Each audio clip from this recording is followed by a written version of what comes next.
I went outside, had my little, thinking walk in the freezing snow, and came back with the most beautiful plan ever conceived by a human brain. See, these four clowns from the Capital Martial Association were sitting in there like they owned the place. Old Zhao had his eyes closed doing his wise elder cosplay, sipping fancy spirit tea from a purple clay pot. His grandson, or whatever, world's most punchable face Zhao Wuji, was playing with his jade thumb ring in the corner, radiating my daddy's rich energy so hard it was practically visible. They thought I went outside because Secretary Lee scared me with the whole War God Ancestor speech. They thought I came crawling back with my tail between my legs. Oh, you sweet, delusional old fossils. I kicked open that alloy door, walked straight up to the conference table, and slammed both hands down on it. No bow. No. Please forgive this humble junior. Just me, leaning forward, looking down at four people who desperately needed someone to ruin their day. You know what, old Zhao? You were right. The big picture matters. They actually relaxed. I could see the smugness refilling their bodies like water into a sponge. See? The country bumpkin learned his place. Then I dropped the bomb. So since the Forbidden Zone is so dangerous, and our senior elders are missing, and this is such an important matter for all of humanity, I propose that you, old Zhao, and you, old Wang, both 9-star grandmasters, personally lead the expedition. And hey, young Master Zhao Wuji, you look healthy. Old Zhou, you too. All of us go in together, shoulder to shoulder. Life and death is one. That's what big picture means, right? I hit them with the biggest grin I had. Nobody here is a coward, right? The silence that followed was so thick you could spread it on toast. Crack. Zhao Wuji squeezed his jade ring so hard it literally cracked. His face looked like someone told him poor people could also breathe air. Old Zhou slammed the table and started screaming about who do I think I am?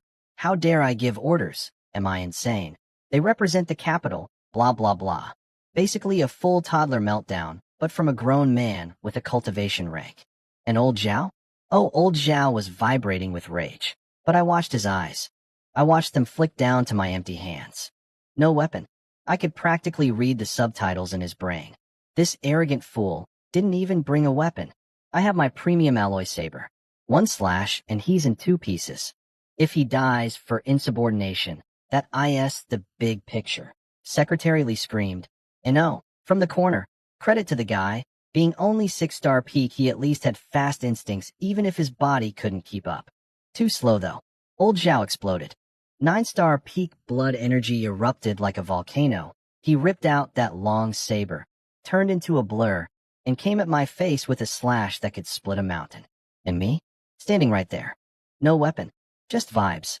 You thought I came in here with empty hands because I was stupid? Oh no no no. I came in with empty hands because I wanted old Zhao to attack me. I needed him to attack me. That was the whole point of my little motivational speech about teamwork and togetherness. And this beautiful idiot took the bait like a hungry fish jumping into a frying pan. The second he pulled his saber and launched at my face, son one you tried to help me. But old Wang jumped in and locked her down with his own 9-star pressure. 2-on-1, very honorable, very classy. Exactly what I expected from these people. Old Zhao's saber was screaming toward my skull, 3 inches from my face. Everyone probably thought I was about to become 2 separate chin yes.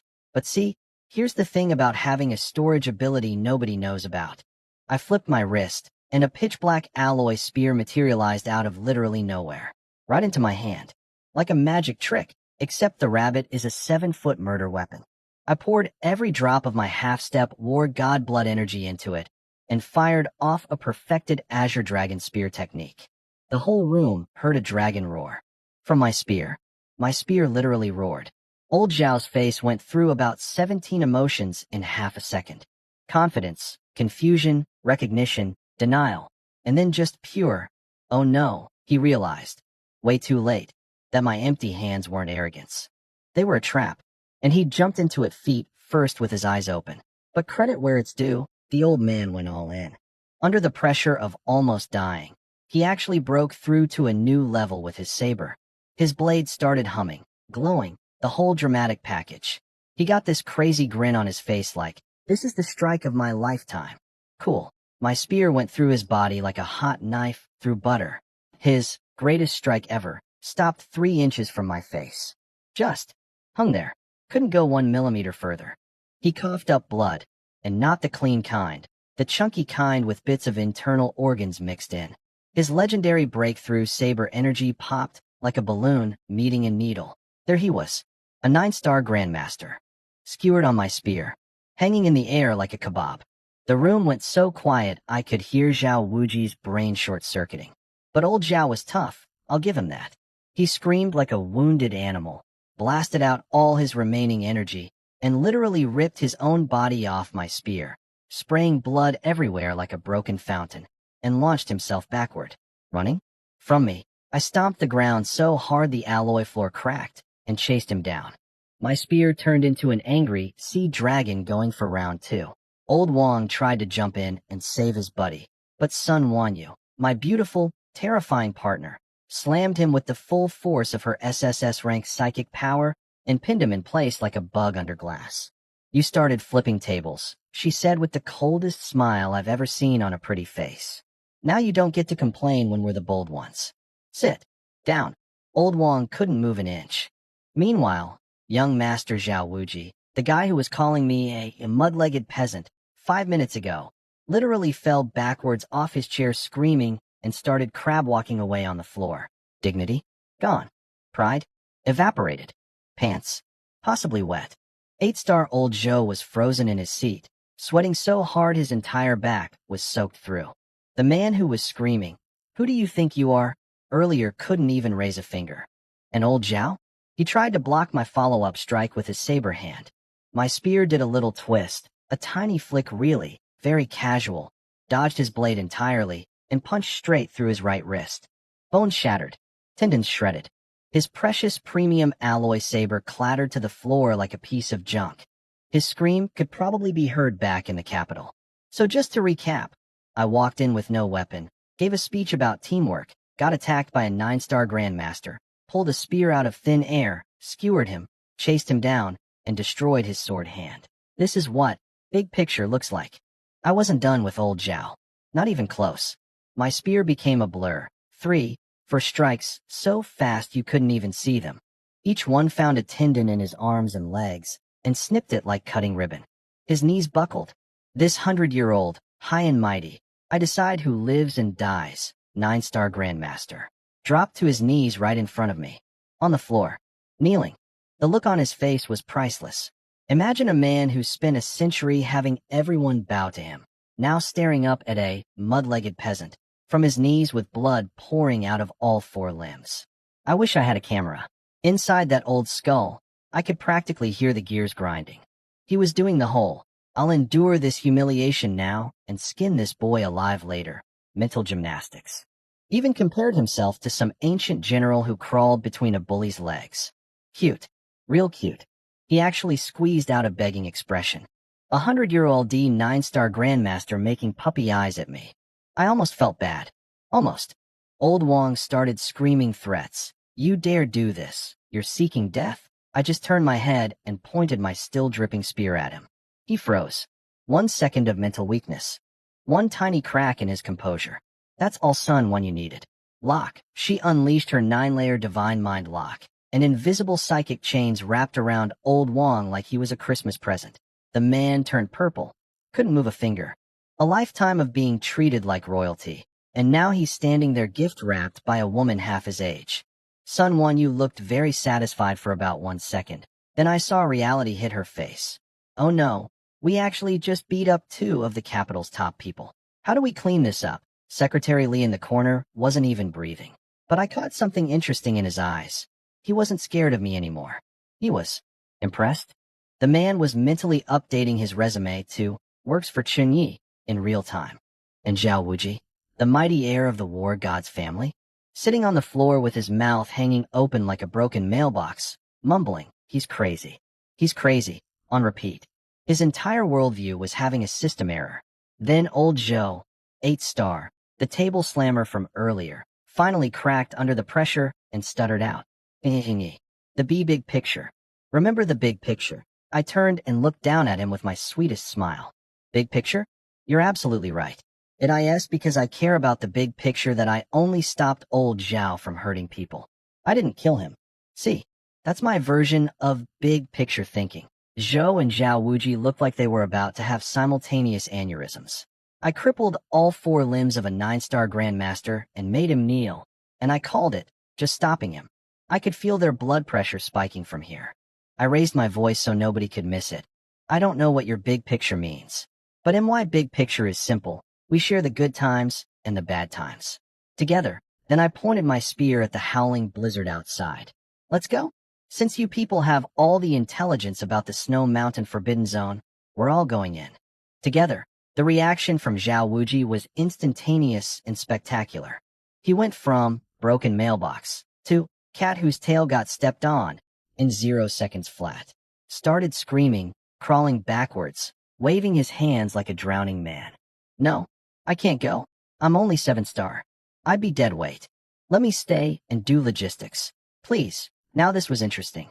I walked up to him slowly, spear still dripping, and looked down at him with my most friendly expression. What's in there that has the great, noble, once-in-a-generation genius Zhao family literally crawling on the floor begging? Are you actually just useless? Because I should mention, the meeting recording system is saving everything right now. This is all on the record. He turned white.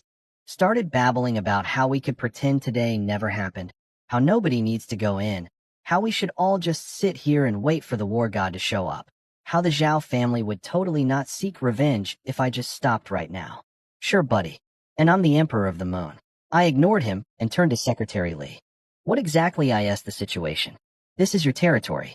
You don't even know what's inside? Li clenched his fists, looking bitter enough to chew nails. After they took over the command post, they locked down all the intelligence. We haven't received a single accurate report since. So let me get this straight. These capital clowns came here, seized control of our outpost, hid all the information, and then tried to force US to go die in a zone they're too scared to enter themselves. And they called that the big picture. I stared down at Zhao Wuji on the floor. Talk. What's inside the forbidden zone? He clamped his mouth shut like a stubborn clam. Wrong answer. I slammed my spear into the floor tiles, shattering them into powder. You've got 3 seconds. If you don't start talking, I'm physically throwing you into the forbidden zone as a scout. 3, 2, 1. I'll talk. I'll talk. His mental fortress crumbled faster than a sandcastle in a tsunami. Inside, he was probably swearing eternal revenge on me and my future grandchildren. But outside, his mouth was moving very cooperatively. There's been some kind of horrifying space-time anomaly inside the zone. Anyone who enters gets sucked into a mysterious pocket dimension. You can go in, but you absolutely cannot come out. Secretary Li's face went from pale to nuclear red. He looked at these capital people like he wanted to eat them alive. You knew it was a one-way death trap? And you kept ordering our masters to go in? Those are people we spent decades training. Then I did something very calm, very cool. Instead of screaming, I just pointed at the display case in the middle of the table. Inside it sat a single white gold snow lotus seed, glowing with holy light. If nobody can come out, then how did this get on this table? Zhao Wuji's brain visibly crashed. Under the full weight of my half-step war god killing intent pressing down on his skull, he spilled everything. Multiple 9-star masters inside. They burned their life force. Ripped open a tiny crack in space. Barely managed to send out this one seed as a message. Only a war god could actually get people out. Li connected the dots and his voice came out like sandpaper. So because the war gods are all busy guarding the heaven gates, your brilliant plan was to just keep feeding our people into the grinder? Throw enough bodies at the problem and maybe the space breaks open? Old Wong, tied up like a dumpling, had the audacity to sigh and say, well, sacrifices must be made for the greater good. Screw your greater good, Li screamed. Zhao Wuji saw his opening. He put on his most sincere, concerned citizen face and started his sales pitch. Chen Yi, you heard everything. Even 9-star peak masters can barely survive in there. Let's just report the truth upstairs. My uncle the war god will come personally, and we can all pretend today's unpleasantness never happened. Deal? He stared at me with desperate hope. In his mind, this was checkmate. No sane person would walk into an inescapable death dimension, right? I had to take his deal. I lowered my head and rubbed my chin, looking like I was thinking really hard. He relaxed. I could see his whole body deflate with relief. Got him, he was probably thinking. The peasant finally understands his position, and when Uncle arrives, oh, the things I'll do to, I looked up, and I smiled. The biggest, brightest, most terrifying smile of my entire life. Anything else to add? His face froze. WH, what do you mean? Everyone froze. Old Zhao on his knees. Old Wang in his psychic chains. Old Zhou shaking in his chair. Nobody understood. I sighed like a tired teacher explaining something to very slow students. I mean, since you've told me everything you know about the Forbidden Zone, the smile vanished. What replaced it was something between absolute madness and ice-cold determination. Then please go in first. My SSS rank psychic power exploded outward. I grabbed at the air, and Zhao Wuji, the great and noble heir of the war god's bloodline, was yanked off the ground like a helpless baby chicken, dangling from my invisible grip. You're crazy. You're absolutely F-I-N-G crazy. He was kicking and flailing in midair, screaming his head off. Smack. One backhand slap. Full power. Didn't even let him finish his tantrum. His body spun a full half rotation in the air. Blood and broken teeth flew out like confetti. His eyes rolled back, and he went completely limp, unconscious, hanging from my grip like a wet rag. Noble heir. Once-in-a-generation genius. Scared of his own shadow. What garbage. I tossed his floppy body aside and turned to Secretary Li, who was swallowing so hard I could hear it from across the room. Li, where's the entrance to the Forbidden Zone? Everyone, enemies and allies, stared at me with identical expressions of, this man has lost his entire mind. I looked at the unconscious princeling, the kneeling elder, the gift-wrapped grandmaster, and the sweating 8-star. Pack them up. We're sending them in. Now, the entrance to the Snow Mountain Forbidden Zone was exactly as terrifying as advertised. A massive white vortex of screaming wind, sucking in everything like the world's angriest vacuum cleaner. The closer you got, the more it felt like reality itself was trying to eat you. And there I was, strolling toward it like I was heading to brunch. Right hand, black gold spear, with old Zhao still skewered on it like the world's most expensive kebab, dripping blood everywhere. Left hand, Zhao Wuji, dangling unconscious like a grocery bag. Behind me, psychic-chained old Wang, trembling old Zhou, and Secretary Li and Sun Wanyu both wearing expressions that said, I cannot believe this is happening right now. Now here's the thing about old foxes. They never stop scheming. Even while being carried on my spear like rotisserie chicken, old Zhao was doing mental calculations. He figured that the vortex's magnetic field would suppress my psychic power and blood energy, giving him one last shot. Cute plan. Really. A+ effort from a man with a hole in his chest. Right at the edge, maximum wind, maximum chaos. Old Zhao made his move. He grabbed my spear shaft, pulled himself forward through his own wound. Absolutely disgusting, by the way, and lunged at my face with his remaining hand shaped into an eagle claw. Die, you little. I didn't even blink. 3 psychic chains materialized in midair and pinned him like a bug on a board. Yeah, my 9-layer divine mind lock is only at beginner level, but my psychic power is so much stronger than Sun Wanyu's that it didn't matter. Old Zhao got locked down before he could finish his war cry. Then I flexed my arm and launched him off my spear like a human javelin. At the exact same moment, old Wang made his move, burning his life force to crack open Sun Wanyu's psychic chains. She panicked. Oh no, I got careless. Too slow, sweetheart. I'm faster. My spear was already moving. One perfect Azure Dragon spear thrust aimed straight at old Wang's heart. He barely got his armored arms up in time to block. The spear didn't pierce him, but the shockwave behind it? It launched him backwards like a cannonball. And this was the beautiful part. He slammed directly into old Zhao, who was still tumbling through the air from when I threw him. 2 9-star grandmasters collided midair like bowling pins, and the vortex grabbed them both. They didn't even have time to scream before the white death spiral swallowed them whole. Gone. Vanished. Like they were never there. Then I casually tossed Zhao Wuji into the vortex with my other hand. Plop. Like dropping a coin into a wishing well. Bon voyage, young master. Send a postcard. The suction was grabbing at me now, trying to pull me in too. I jammed my spear into the ground, used the leverage to break midair, and swung myself back to safe ground. Smooth. Clean. Stuck the landing. Old Joe was standing there with his mouth open, brain fully offline. Wham! One flying kick. Didn't even give him a second to process what happened to his friends. His body drew a beautiful arc through the snowy sky, spraying blood like a lawn sprinkler, and disappeared straight into the vortex. For capital elites. For dumplings dropped into the pot. I brushed the snow off my shoulders, looked at the swirling white abyss that just ate four of the most powerful people in the country, and smiled. Seniors, remember, it's all about the big picture. You guys got ahead in there. Really give it your all. Shine bright. I'll come in personally in a couple days to check on your progress. I dusted off my hands. Watched the last of those four clowns get swallowed by the white death vortex, and turned around to head back. You're not going in? Secretary Lee looked at me like I'd just told him gravity was optional. The poor man sprinted over, sweating buckets in a literal blizzard, and started shaking my arm. Sir, boss. I'm calling you boss now, okay? You just threw them in, and you're not going after them. Then he launched into this whole panicked speech about consequences. Very detailed. Very thorough. The man had clearly been a bureaucrat for decades because his disaster analysis was incredible. Old Zhao and Old Wang are veteran 9-stars. If nobody goes in to finish them off, they'll just camp near the entrance and survive. They'll find other stranded masters, form a team, cook up a story, and when a war god eventually shows up to crack open the vortex and rescue everyone, they'll say we were the traitors.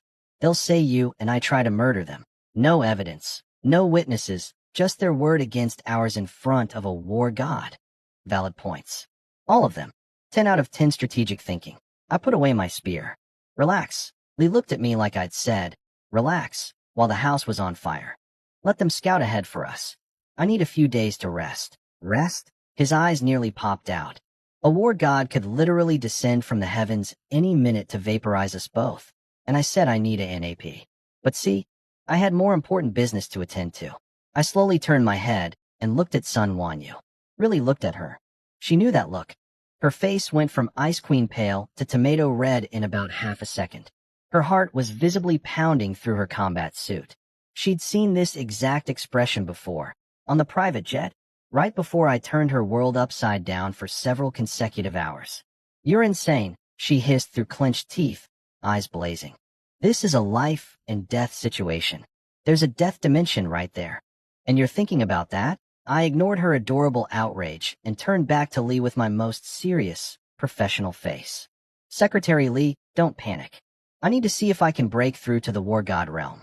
Going in at half-step War God isn't safe enough, so I need some time to meditate and study. I kept my expression perfectly straight. Inspector Sun and I need to have some very deep discussions about cultivation breakthroughs. 3 days. Give us 3 days. And no matter what you hear, do not disturb us. Before Lee could even process that sentence, I grabbed Sun Wanyu, who was practically combusting from embarrassment and fury, and we disappeared in a flash of golden light.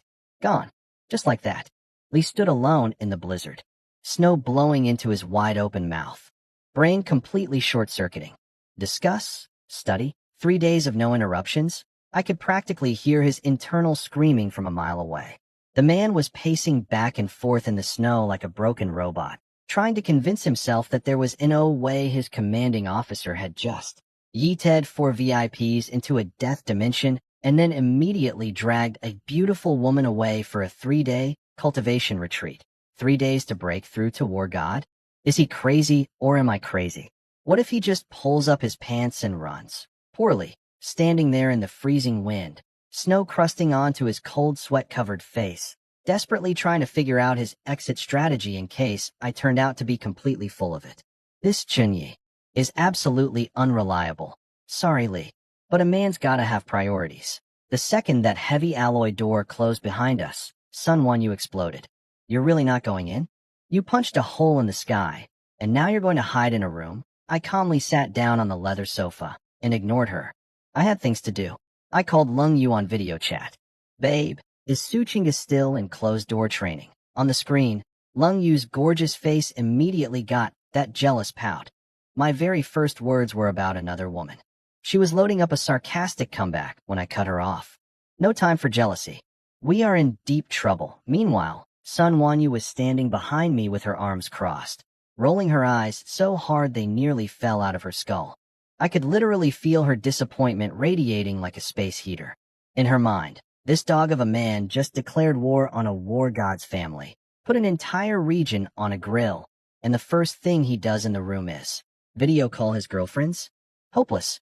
Absolutely hopeless. All talent, zero brain cells. My SSS-rank psychic senses picked up every ounce of her disdain. Didn't care.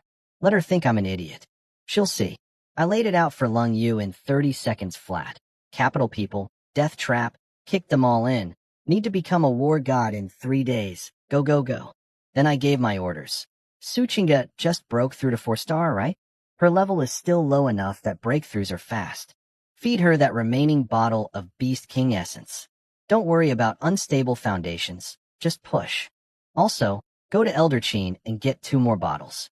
Tell him I'll pay double when I'm back. Here's the thing nobody in this room understood yet. When my women level up, I level up. Remember on the jet when my power randomly surged for no visible reason? That was Suchinga breaking through back home, thousands of miles away. My system links us together like the world's most overpowered Wi-Fi connection. Lung Yu accepted the mission immediately. Good wife. Best wife. I hung up. The room went dead silent. Sun Wanyu had completely stopped breathing. I could see her brain trying to process what she'd just heard and failing catastrophically. She was flashing back to the jet when my aura randomly spiked mid-flight, and she had to tell herself, oh, he probably just had a cultivation insight. Totally normal, nothing weird here. But now she'd heard me literally say, when my girl drinks potions at home, I get stronger on a mountain thousands of miles away. Her face was doing that thing where confusion, disbelief, and, am I having a stroke, all fight for control at the same time. What kind of insane theory is this? I turned to her. I know it sounds crazy. You don't have to believe me. Just watch. Then I activated my system. 10 development points consumed. 9-layer divine mind lock upgraded to mastery. A tsunami of knowledge crashed into my brain. Every subtle technique, every deep secret of this SSS rank psychic. Art that Sun Wanyu had spent decades mastering through life and death enlightenment and mountains of resources. I just downloaded it all in 1 second like it was a software update. My eyes lit up purple.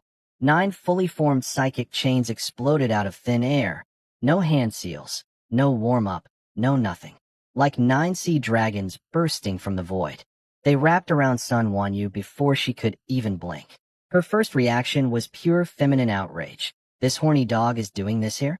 Now, her face turned the color of a fire truck. But that fury lasted exactly half a second. Because when she tried to break free with her own psychic power, the power she'd spent her entire life perfecting, she couldn't move. My version was stronger than hers. The technique she'd trained for decades through blood, sweat, and near-death experiences. I had just surpassed it. In front of her face. In the time it takes to sneeze. Her eyes went wide as dinner plates.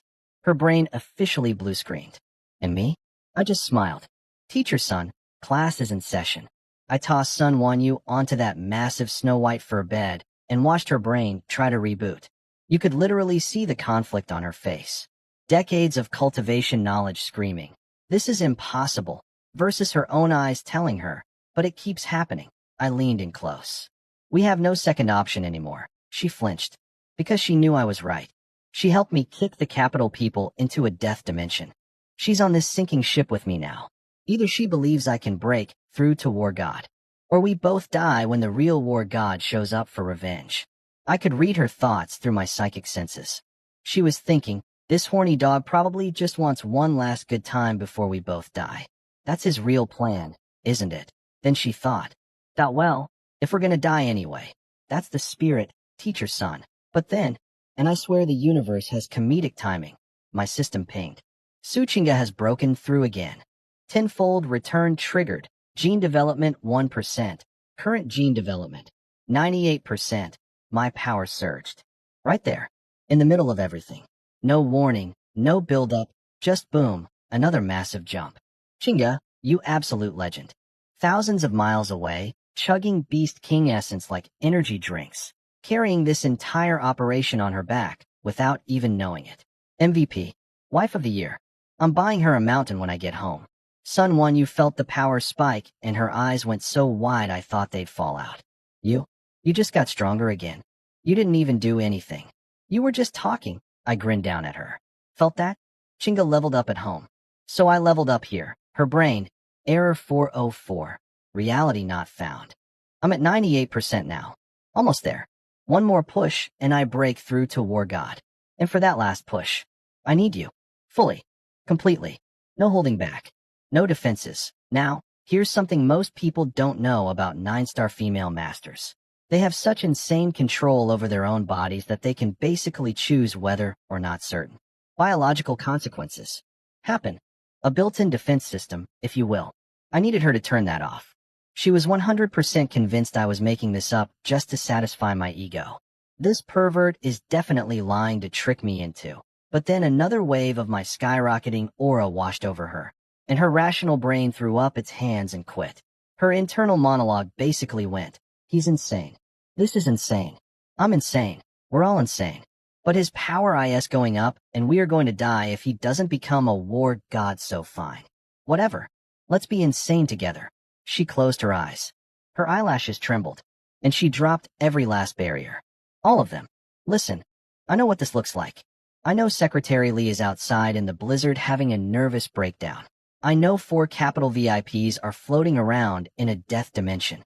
I know a war god might descend any day to obliterate me. But right now, in this moment, gene development is at 98%. I've got the most beautiful 9-star master in the country looking at me like she's made peace with the universe. And Su Chinga is speedrunning breakthroughs back home like she's playing on easy mode. War God Realm, coming right up. 3 hours later, Sun Wonyu burst into tears. Not happy tears. Not sad tears. The special kind of tears that happen when a woman realizes she just got played by the universe's most shameless man. She slapped her hands over her face, sobbing, and then, with the righteous fury of a 9-star peak master, kicked me square in the chest hard enough to launch me across the room. Why was she crying? Because at her level, she can feel every single microscopic change in her body. And what she was feeling right now was 3 new lives greedily sucking up her 9-star blood energy like tiny parasites. Triplets. She was pregnant with triplets. You absolute dog of a man. WAH. In my defense, I was also a little surprised. But my surprise lasted about half a second because my system went absolutely nuclear. Companion Sun Wonyu, 9-star peak. Success. Calculating rewards. Triplets detected. Critical hit combo triggered. Gene development 2%. Gene development 2%. Gene development 2%. Current gene development 104%. 104%. The 100% barrier shattered. Right there. Midair. Still flying from Sun Wonyu's kick. Hadn't even landed yet. My body went through what I can only describe as a cellular apocalypse. Every single one of my tens of trillions of cells simultaneously imploded, compressed, and rebuilt themselves. The liquid blood energy that used to flow through me like an ocean, it crystallized. Every cell became a tiny, blazing solid-state crystal reactor. Trillions of microcrystals vibrating in perfect harmony. My body stopped being a container for power and became power itself. Like someone took a star and compressed it into a human shape. The invisible shackle that this planet's gravity puts on every living thing? I felt it snap like a wet noodle. Out in the base, everyone hit the floor. Patrol guards face-planted into the snow. Secretary Lee dropped his teacup, hot tea everywhere, and started screaming about enemy attacks. And in our room, Sun Wonyu, tears still wet on her eyelashes, looked up and saw me. Floating. Just. Hovering in the air where her kick had sent me. Not falling. Not using psychic power. Not pushing off anything. Just casually ignoring gravity like it was a suggestion rather than a law. Her crying stopped immediately. Her mouth fell open. Her brain went from, I hate this man, to, what am I looking at, in 0 seconds. War. War Godfield. Yeah, that's what that is. The gravity in the room doubled. The air turned thick as mercury. And she could feel it, my personal gravitational field, pressing down on everything. Like the room had its own tiny planet in it, and that planet was me. 3 hours. That's all it took. Most geniuses spend decades meditating in caves trying to touch this realm and never make it. I did it in 3 hours because my wife back home was chugging potions and another woman kicked me in the chest while pregnant with my triplets. My system is disgusting, and I love it. I floated there for a moment, then pulled the war god field back in. All at once, like sucking up a tidal wave through a straw. The crushing pressure vanished. Air flowed normal again. Somewhere outside, Secretary Lee was probably checking if he was still alive. I landed softly on the carpet. Bare feet. Silent. I flexed my fist. Felt trillions of crystal cores pulse with my heartbeat. Before, at 9-star peak, having power felt like being a glass filled to the brim. Always fighting against limits. Always pushing against the world's gravity. Now, I didn't fight gravity. I was gravity. I felt like I could reach out and tear a hole in the sky just by wanting to. 3 hours ago, I was a half-step war god bluffing my way through a crisis. Now I'm the real thing. Sun Wanyu stared at me from the bed, tears drying, triplets brewing, worldview in ruins. I looked at her. She looked at me. That told you it wasn't a theory. I breathed out, and my breath literally froze into a solid white ribbon hanging in midair. Just stayed there. Didn't dissolve. Because apparently even my exhale is too powerful for normal physics now. I looked over at Sun Wanyu. She was curled up in the corner of the bed, wrapped in the fur blanket like a burrito, eyes red, tear tracks still on her face, staring at me like I was an alien species. What? What kind of monster are you? I walked over, sat down on the bed. The whole thing sank under me, grabbed her chin, and said the most romantic thing I could think of. Monster? I'm just your man. And also the father of those 3 little guys in your belly. She tried to bite me. I kissed her instead. She punched my shoulder a few times, then just melted. The fearsome 9-star inspector, terror of the southern region, reduced to a puddle of woman leaning against my chest, breathing hard, completely out of fight. Stop being angry, Teacher Sunday. You're the MVP today. Without you dropping your defenses, I couldn't have shattered the barrier this fast. I put my hand on her stomach. Though I gotta say, even I didn't expect this. Your body is basically designed for, shut up. Shameless, she buried her burning face in my chest and beat me with her tiny fists. But I could feel it. The massive weight of fear and anxiety she'd been carrying had finally lifted. She knew. I really did it. In the middle of an impossible death trap, I brute-forced my way to War God using nothing but unfair cheat abilities and extreme audacity. Meanwhile, outside, Secretary Lee was having the worst hour of his life. When my War God magnetic field accidentally leaked out during the breakthrough, the entire base went into chaos. People fell over. Tables cracked. Lee's teacup smashed on the floor. His first thought, a War God is here. We're dead. He spent an hour calming down the panicking soldiers, fully expecting to see a furious War God descend from the sky to vaporize him for what we did to the Zhao family. He actually stood in the blizzard with his eyes closed, waiting to die. But nobody came. Then a lightning bolt hit his brain. Didn't that lunatic say he was going to break through to War God? No. No way. Absolutely not. He stumbled through the snow toward our building, legs shaking, hoping he was wrong. He got within 10 meters. Wham! An invisible force field bounced him backwards like he'd walked into a glass wall. Lee sat in the snow, eyes the size of dinner plates, brain short-circuiting for the second time today. 3 hours. In all of human history, nobody has gone from 9-star to War God in 3 hours. This isn't genius. This isn't even human. The alloy door slid open. I walked out. Clean black combat suit. Calm expression. Hands behind my back. I'd pulled my aura in, but even suppressed, the air around me hummed with the kind of pressure that makes people forget how to breathe. Behind me came Sun Wanyu, the Ice Queen, the untouchable inspector, walking with her eyes down, cheeks still pink, moving with a slight, let's call it, adjusted gait. The cold arrogance was completely gone, replaced by the unmistakable glow of a woman who had been very thoroughly conquered. Lee was sitting in the snow staring up at us. I gave him a little bow. Secretary Lee, mission accomplished. Pause for dramatic effect. As of today, War God realm. His jaw hit the snow. Now, meanwhile, inside the Forbidden Zone, things were developing in a very entertaining direction. Old Zhao, Old Wang, Zhao Wuji, and Old Zhou had survived the entry. They'd even found the missing Southern Region Elder Council camped out under some ice rocks near the entrance. Everyone was injured, battered, and miserable. And what was Old Wang doing? Putting on the performance of a lifetime. Secretary Lee has betrayed US. He was wailing to the Southern elders, fake tears practically dripping. He conspired with that criminal Chunyi. We were all supposed to come in together for the rescue mission, and they stabbed US in the back at the entrance. Poor Elder Zhao was ambushed with a dirty trick. They're monsters. They're not even human. Beautiful. Chef's kiss.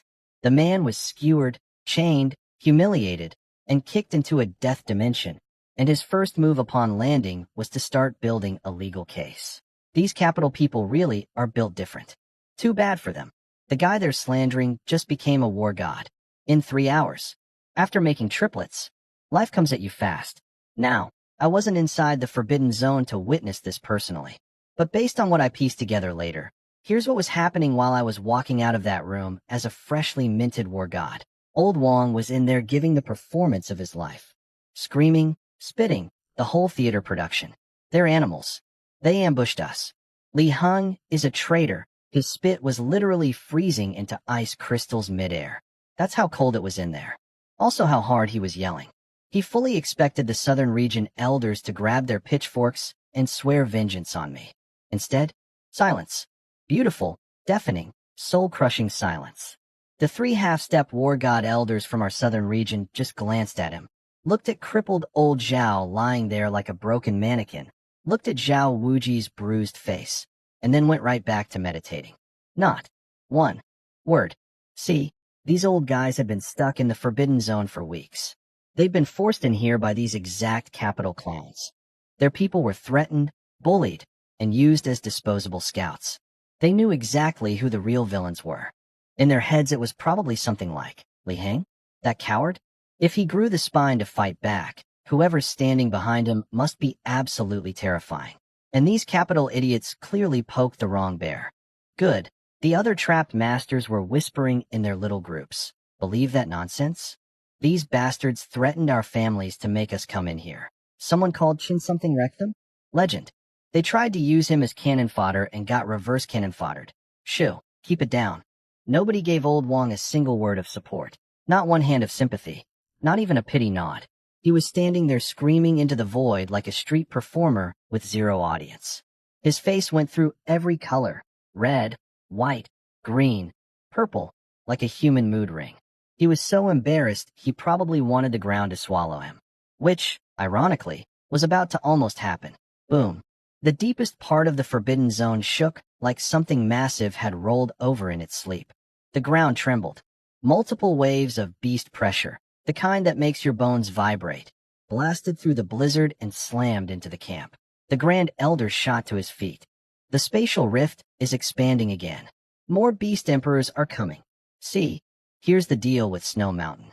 Deep inside, there's a heaven gate, a crack in space that connects to wherever the hell these monsters come from. Normally it's stable. Maybe one new 9-star beast emperor squeezes through every 10 or 20 years. Manageable. But recently, the gate went crazy. 2 new beast emperors in a single month. Then the gate basically swallowed the entire Forbidden Zone, turning it into this one-way trap. And it was still growing, getting bigger, spitting out monsters faster. Just this past week, a peak-level beast emperor had emerged, the strongest kind, right at the ceiling of 9-star. That one alone collapsed the entire human defense line. And now, the spatial tremors were getting even worse. The Grand Elder was looking into the wideout, and through the blizzard, mountain-sized shadows were moving. If the rift kept expanding, the next thing to crawl out might not be a beast emperor at all. It might be a divine beast, the monster equivalent of a war god. Every single person in that camp, the Southern Masters, the capital elites, all of them, went white as the snow around them. Old Wong stopped yelling. Old Zhao stopped scheming. Zhao Wuji probably wet himself again. Because in that moment, everyone understood the same thing. If a real war god-level monster showed up, and no human war god came to fight it, everyone in that zone was dead, period. And the only war god anywhere near Snow Mountain was currently stepping out of a building, stretching his arms, smiling at a traumatized secretary sitting in the snow. That would be me. You're welcome. Now, I wasn't there for this part either. But I got the full story later, and honestly, our Southern Region people are absolutely built different. While I was outside stretching my new war god muscles, the Forbidden Zone was throwing a goodbye party for everyone inside. And by party, I mean 9 beast emperors came stomping out of the blizzard like the apocalypse ordered delivery. The Grand Elder pulled out his alloy warblade. The thing was already chipped from weeks of fighting, and went full berserker mode. Hair flying, eyes blood red, screaming at everybody to grab their weapons. We're dying anyway. Might as well take some of these animals with us. Every single southern region master, wounded, exhausted, running on fumes, grabbed their weapons and stood up. No hesitation. These people had been crawling through blood and corpses for weeks. They knew the math. They knew the odds. They chose violence anyway. And the capital VIPs? Oh, those guys. Old Zhao, the man I turned into a human pincushion, suddenly developed the acting skills of a lifetime. Started coughing like he was on his deathbed, wheezing about how his heart meridians were damaged by my cowardly sneak attack, and how he was at death's door, but still willing to fight because he cared so much about humanity. Someone, cough, help an old man up. I can still, cough, fight. Translation, please put me behind the front line where I won't die. Old Wang took one look at old Zhao's performance, did the quick math in his head, and decided to also suddenly become very injured and very useless. His calculation was simple. Let the southern idiots be brave. Brave people die first. Cowards survive. Real heroes, these capital guys. Real inspirational. But the real problem was what was coming out of that blizzard. 9 snow ape beast emperors. Not 1, not 2, 9. 3 of them were peak 9-star, the absolute maximum. The other 6 ranged from 7-star to 9-star. And behind them, thousands upon thousands of regular snow apes flooding down the mountain like a white tsunami. The reason they were all cooperating, which is apparently super rare for beast emperors, was because they were all from the same species.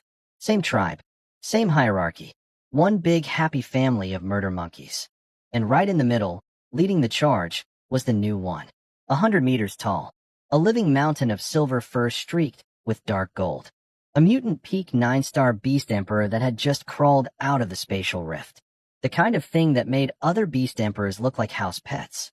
This was why the apes were attacking. This gold and silver gorilla showed up, tipped the balance completely, and gave the whole tribe enough confidence to abandon their deep mountain territory and come down for the total extermination of every human in the zone. The Grand Elder figured it out instantly. His already white face went translucent. But to his absolute credit, the old man didn't break. He bit his own tongue to stay conscious, tasted blood, and screamed one last rallying cry into the storm. Even if we all die today, I'm knocking out some of their teeth first. We drag at least a few beast emperors down with us. Kill. And every last one of those battered, bleeding, half-dead southern warriors charged straight into 9 beast emperors and an army of thousands. No retreat. No surrender. Just pure, stupid, beautiful human stubbornness.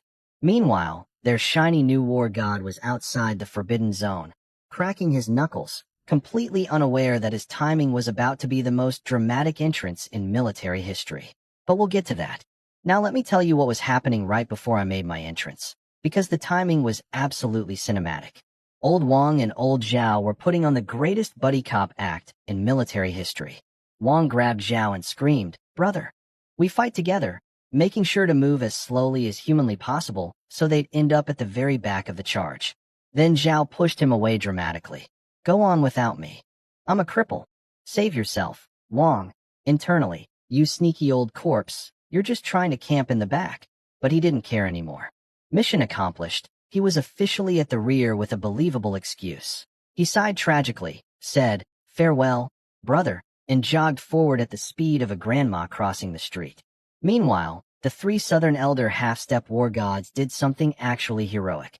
They charged straight at the biggest, baddest gold and silver ape. Kill the king, save the board. Classic strategy. The Grand Elder went first. Full power, burning every drop of blood energy. His blade extended dozens of meters. A strike that could split mountains. The giant ape smiled at him. Not a beast snarl. An actual, human-like, "That's cute" smile. Then it swatted him like a mosquito. One slap. His blade flew out of his hands. His body shot backwards at 10 times the speed he'd charged in at, bounced off the space vortex like a pinball, and crashed onto the ice, coughing up blood and organ chunks. Chest armor completely caved in. Couldn't stand.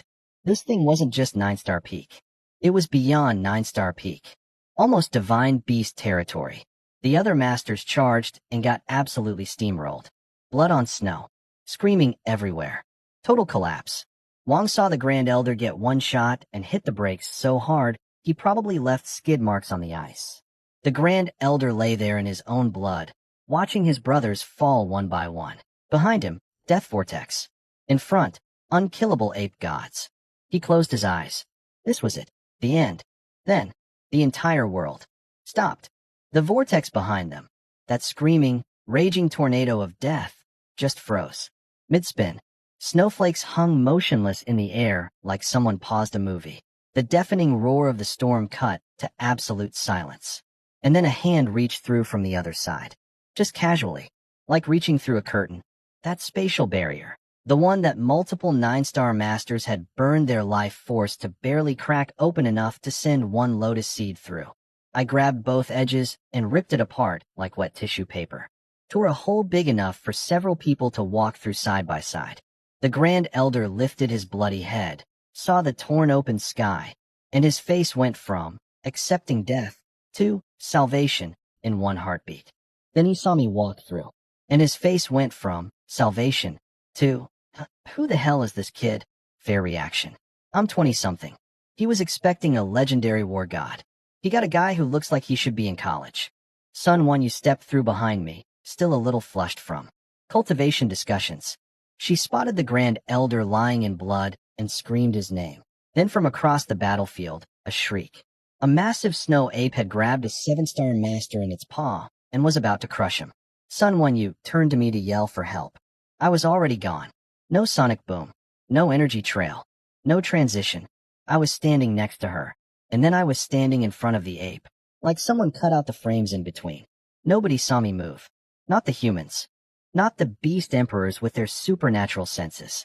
Nobody. The 8-star ape blinked, felt something cool on its shoulder, and then its entire hand fell off. Just separated. Clean. Like someone ran an invisible blade through butter. The massive paw dropped to the ground with the 7-star master still in it, blood spraying everywhere. The ape hadn't even registered what happened yet. I stood there, looking up at it, and thought, yeah, this war god thing is going to be fun. The 7-star master I saved launched himself out of that falling paw like a cannonball. Smart guy. Didn't waste even half a second being grateful, just ran. We can do the thank you cards later. The 8-star ape with one arm, it did not take the loss well.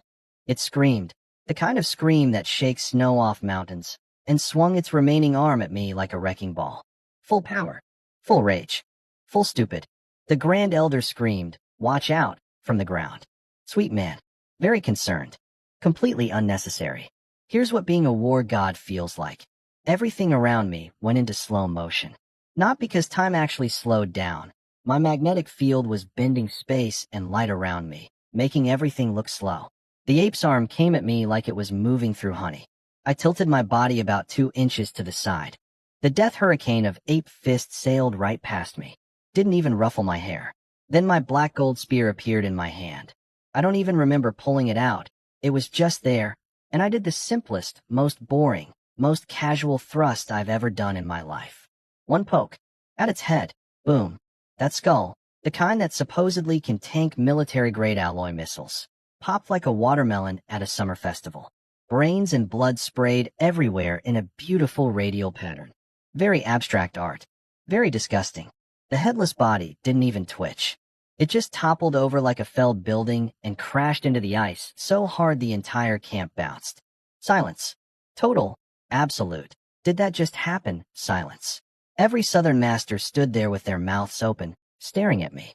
The guy who just one-shot an 8-star beast emperor without getting a single drop of blood on himself. Now, in the back of the battlefield, and this is the part one wish I could have seen in person, Old Wang and Old Zhao were squinting at me through the distorted air around my war god field. That silhouette. That build. Does he look like? Wang swallowed bloody spit. No. Impossible. That mud-legged peasant can't tear space open. Can't be a war god. My eyes are just bleeding. I'm hallucinating. Zhao. Definitely hallucinating. 100%. No question. Then Sun Wan Yu walked through the gap behind me. still blushing. Then Secretary Li walked through, grinning like a maniac. Wang and Zhao's faces went from definitely hallucinating to white. Paper white. Ghost white. The kind of white that happens when your brain accepts something it was physically refusing to process. If Wan Yu is here, and Li is here, then the war god in front. That is the same guy who shish kebabbed old Zhao, slapped Zhao Wuji unconscious, and kicked all four of them into this death zone less than 4 hours ago. Surprise. But I didn't have time to enjoy their existential crisis because the big one moved. The gold and silver 100-meter nightmare ape locked its blood-red eyes on me, decided I was threat number one, and launched itself at me like a furry meteor. Behind it, the remaining 7 beast emperors all attacked at once from every direction. 8 mountains of muscle and murder closing in from all sides. Claws that could shred castle walls. Enough raw power to flatten a city block.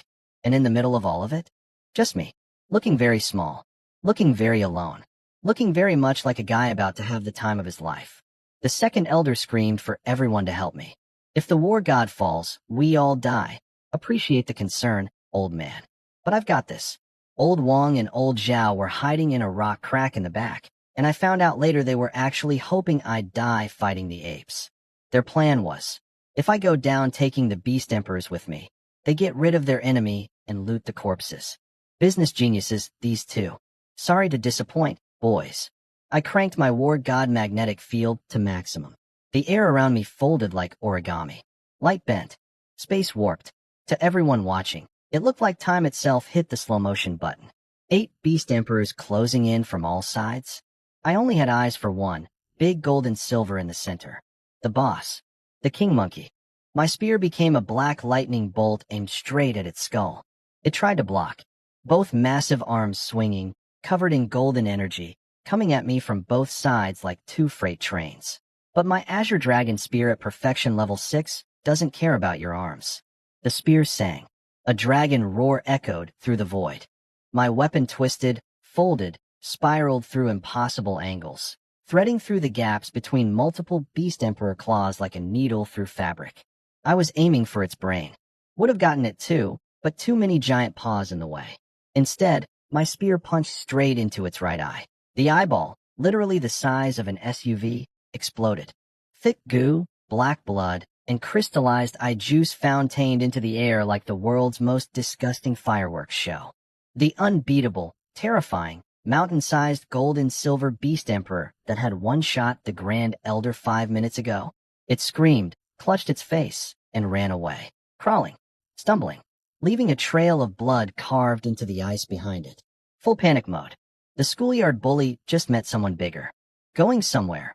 I was about to chase, but the other 7 apes threw themselves in my path like furry suicide bombers. Behind them, thousands of regular snow apes surged forward in a white tidal wave. They were buying their king time to escape, even if it meant dying. Brave. Stupid, but brave. Then from behind me, support the war god. Charge. The second elder and every surviving southern master crashed into the fight like a squad of blood-soaked berserkers. They knew this was the one chance. Keep the 7 beast emperors busy. Give me the opening. Good men, every single one of them. I looked at the 7 apes blocking my path. Move. They did not move. Wrong answer. I swung my spear in a single horizontal arc. One arm. Casual. 100-meter-wide crescent of black death energy erupted outward. 7 beast emperors. 7 simultaneous blood explosions. 7 massive bodies sent tumbling backwards like bowling pins in a hurricane. Their combined defensive barriers? Shattered like glass. The southern masters pounced on them instantly, dragging them into a ground fight, pinning them down. Beautiful teamwork. No coordination needed. Just instinct from warriors who'd been fighting together for a century. Now the path was clear. I crouched. The ancient ice under my feet cracked and collapsed. Then I launched. Straight up. Like a missile. Into the sky. Then back down. Directly into the ocean of regular snow apes between me and the fleeing king. I landed. The shockwave, amplified by my war god magnetic field, expanded outward in a visible ring. Every ape within 100 meters of my landing point didn't just die. They ceased to exist. Thousands of them. Instantly reduced to red mist and meat confetti. They didn't even have time to scream.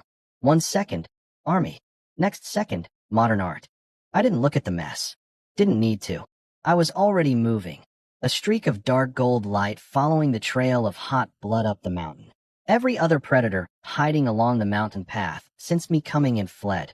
High-level beasts, the kind that would normally fight anything, took one sniff of my war god aura and sprinted the other direction with their tails between their legs. Smart animals. Smarter than certain capital elders I know.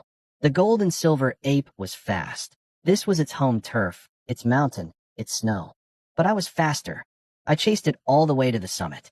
And there, at the very top of the mountain, waiting behind the fleeing beast king like an open doorway to hell itself, was a massive spatial rift, 100 meters tall, flickering with eerie light, slowly expanding. The heaven gate, the source of everything. The gold and silver ape was dragging itself toward the heaven gate, that 100-meter-tall space crack, like a wounded dog trying to crawl home. One eye gone, blood everywhere, whimpering. 5 minutes ago this thing was an unstoppable god. Now it was just trying to survive. I landed in front of it, casually flipped my wrist, and pulled out my 9-star black gold spear. Easy finish. Just one more poke, and ROARR, from inside the rift. From the other side, the entire mountain started shaking. Glaciers cracked. Avalanches triggered in every direction. And the sound, this wasn't a beast emperor roar. This was something from the beginning of time itself.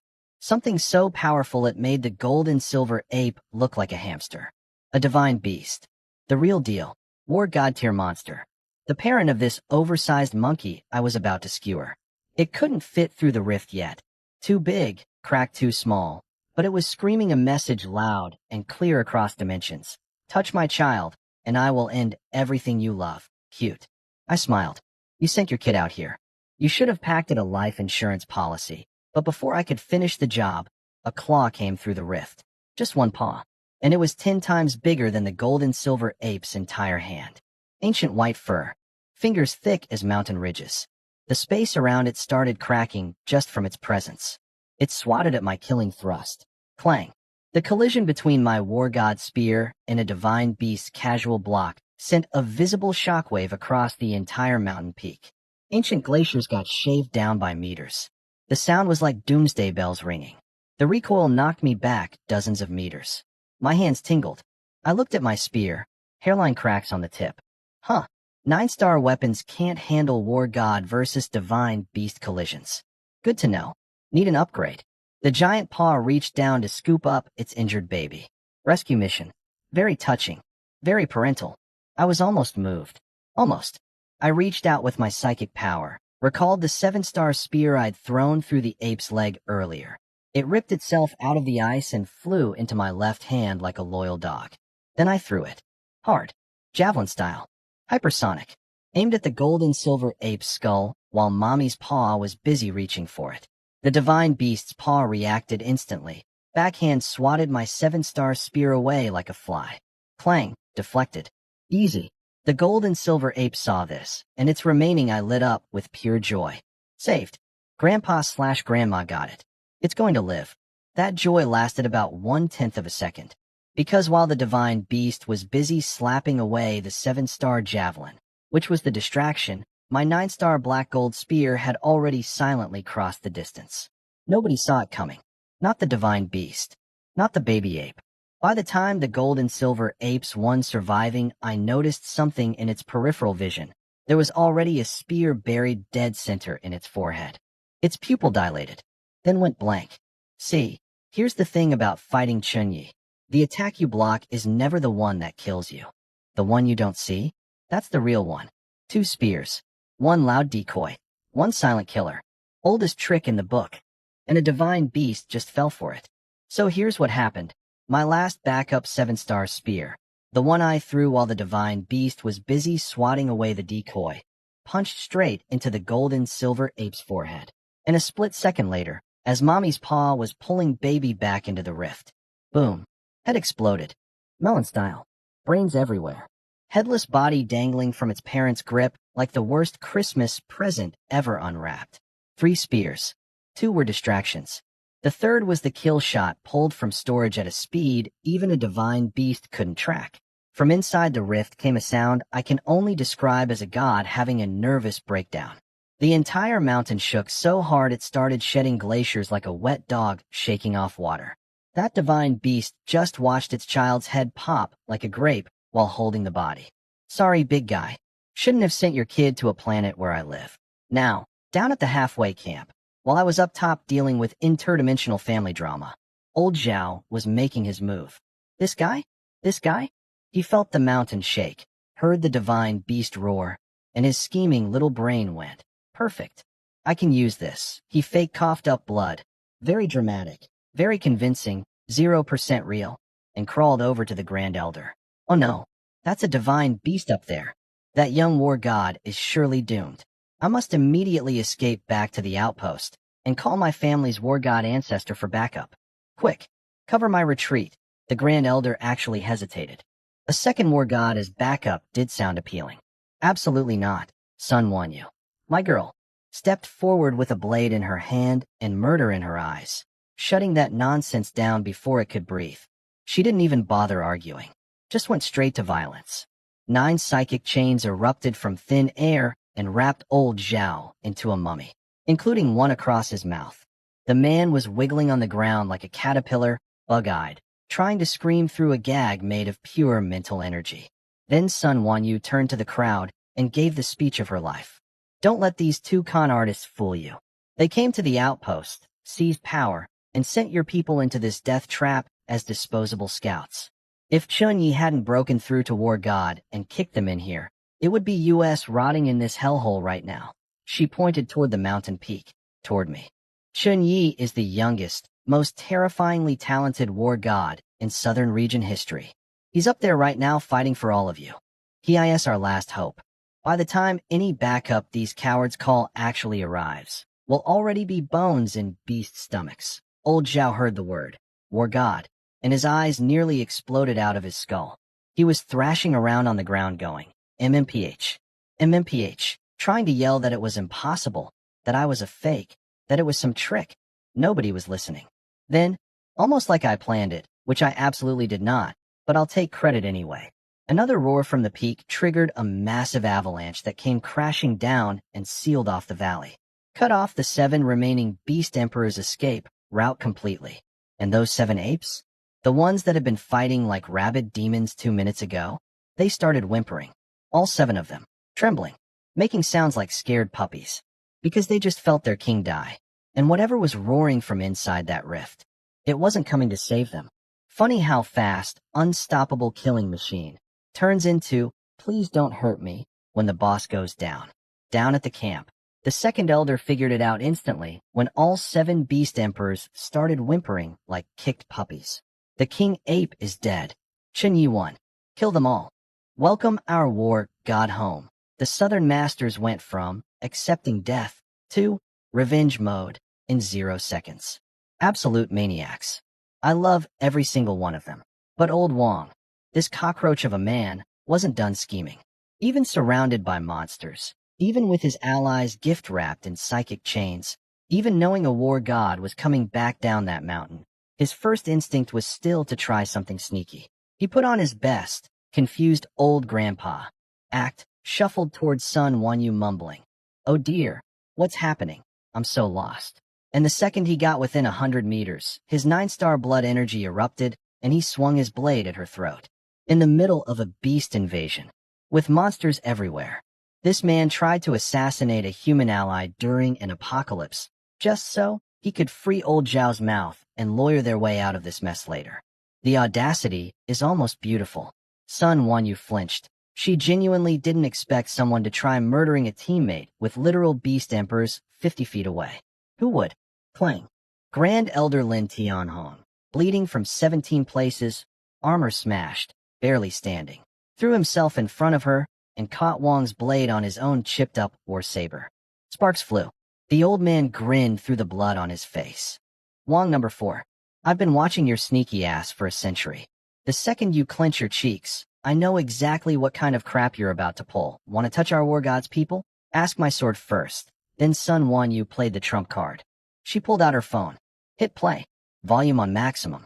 Old Zhao's voice echoed through the frozen camp. You're ordered to go in. Stop talking and go.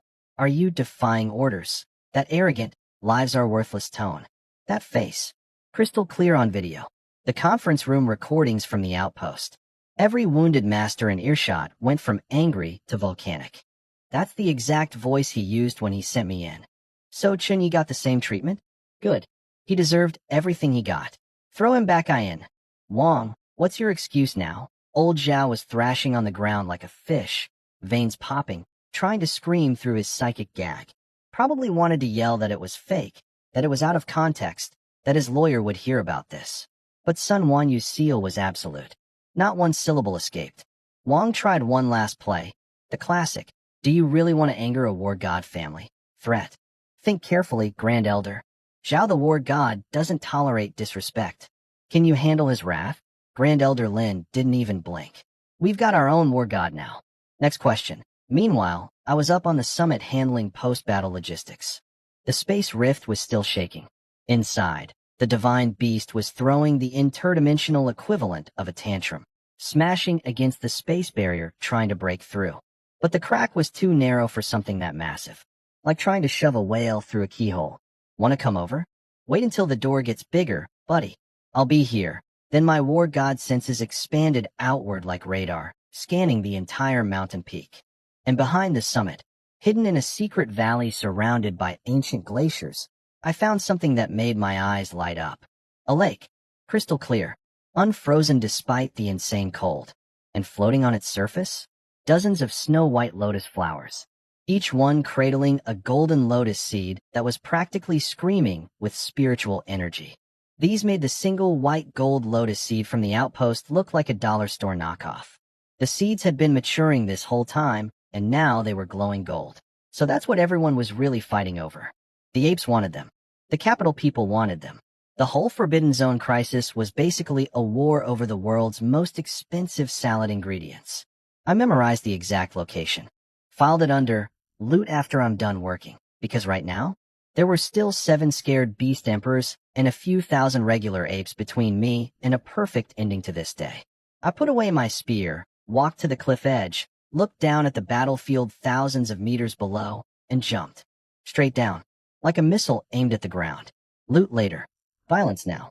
I came down from that mountain like a meteor with a grudge. The battlefield was a mess.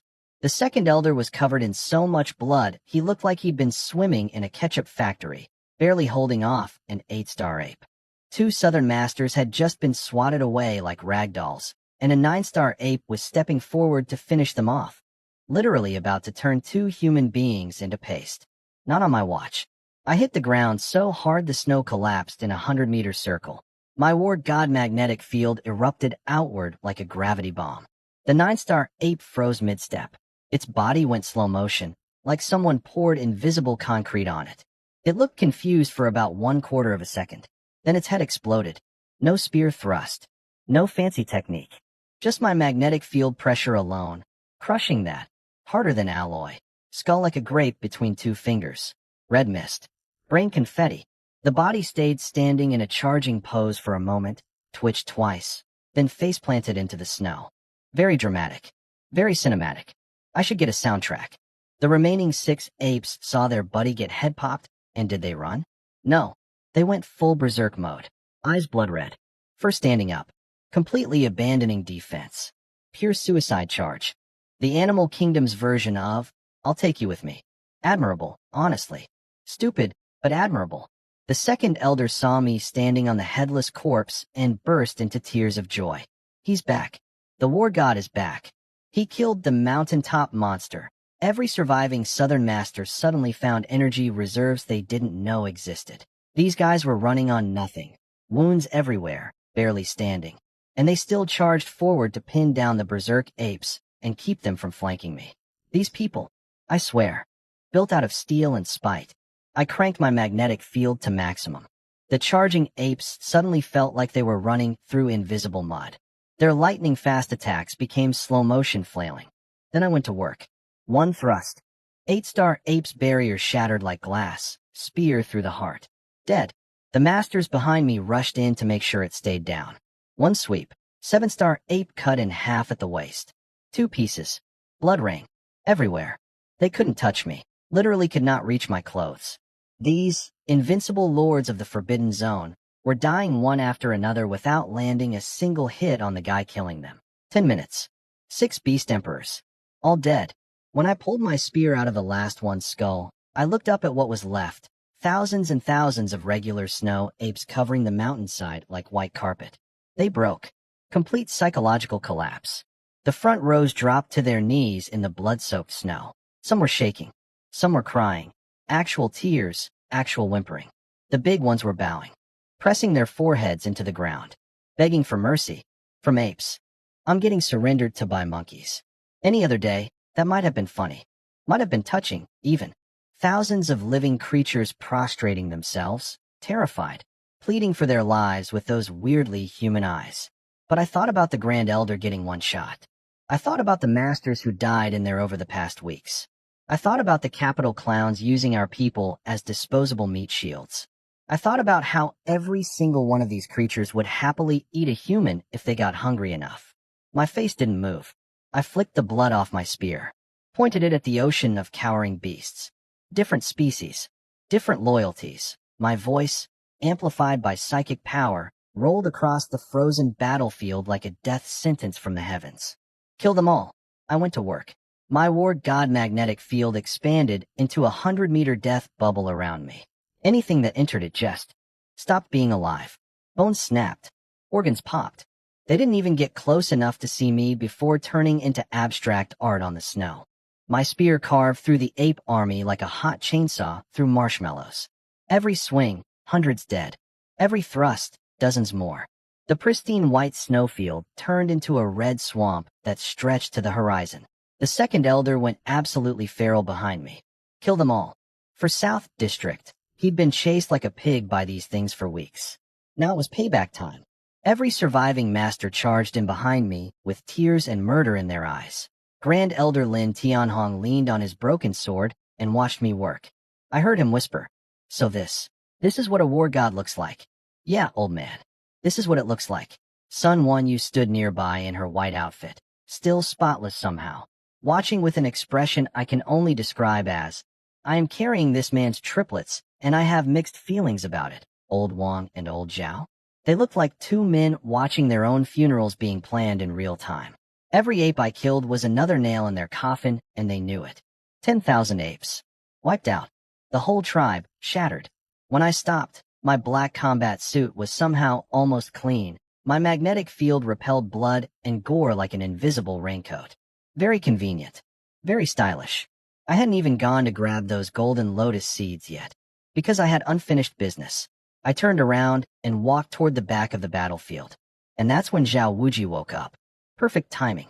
This idiot sat up, saw the hellscape of dismembered ape corpses stretching in every direction, screamed, and then, spotted Grand Elder Lin Tianhong standing nearby. And what did the noble, intelligent heir of the war god's family do? He started giving orders. "Grand Elder, save me. Chen Yi attacked us at the command post. He's a traitor, a rebel. I order you to execute him on the spot. Kill him, and I'll make sure my uncle rewards the whole southern region." I watched this happen in real time. The man just woke up in the middle of 10,000 ape corpses, surrounded by blood-soaked warriors who all saw me single-handedly slaughter 9 beast emperors, and his first instinct was to pull rank and order my execution. Lin Tianhong looked at Zhao Wuji the way you look at a toddler who just demanded to drive the car. Every southern master tightened their grip on their weapons. The temperature dropped another 20 degrees, and it was already -40. Old Zhou, 8-star, the sweaty one, the guy who'd been trembling this entire arc, finally snapped. He threw himself at Zhao Wuji like a man trying to defuse a bomb, grabbing his shoulders, practically crying. "Shut up. Shut up, shut up, shut up. He's a war god. A real war god. Kneel and apologize. Now, please. You're going to get us all killed." Zhou tried to physically push Zhao Wuji's head toward the ground.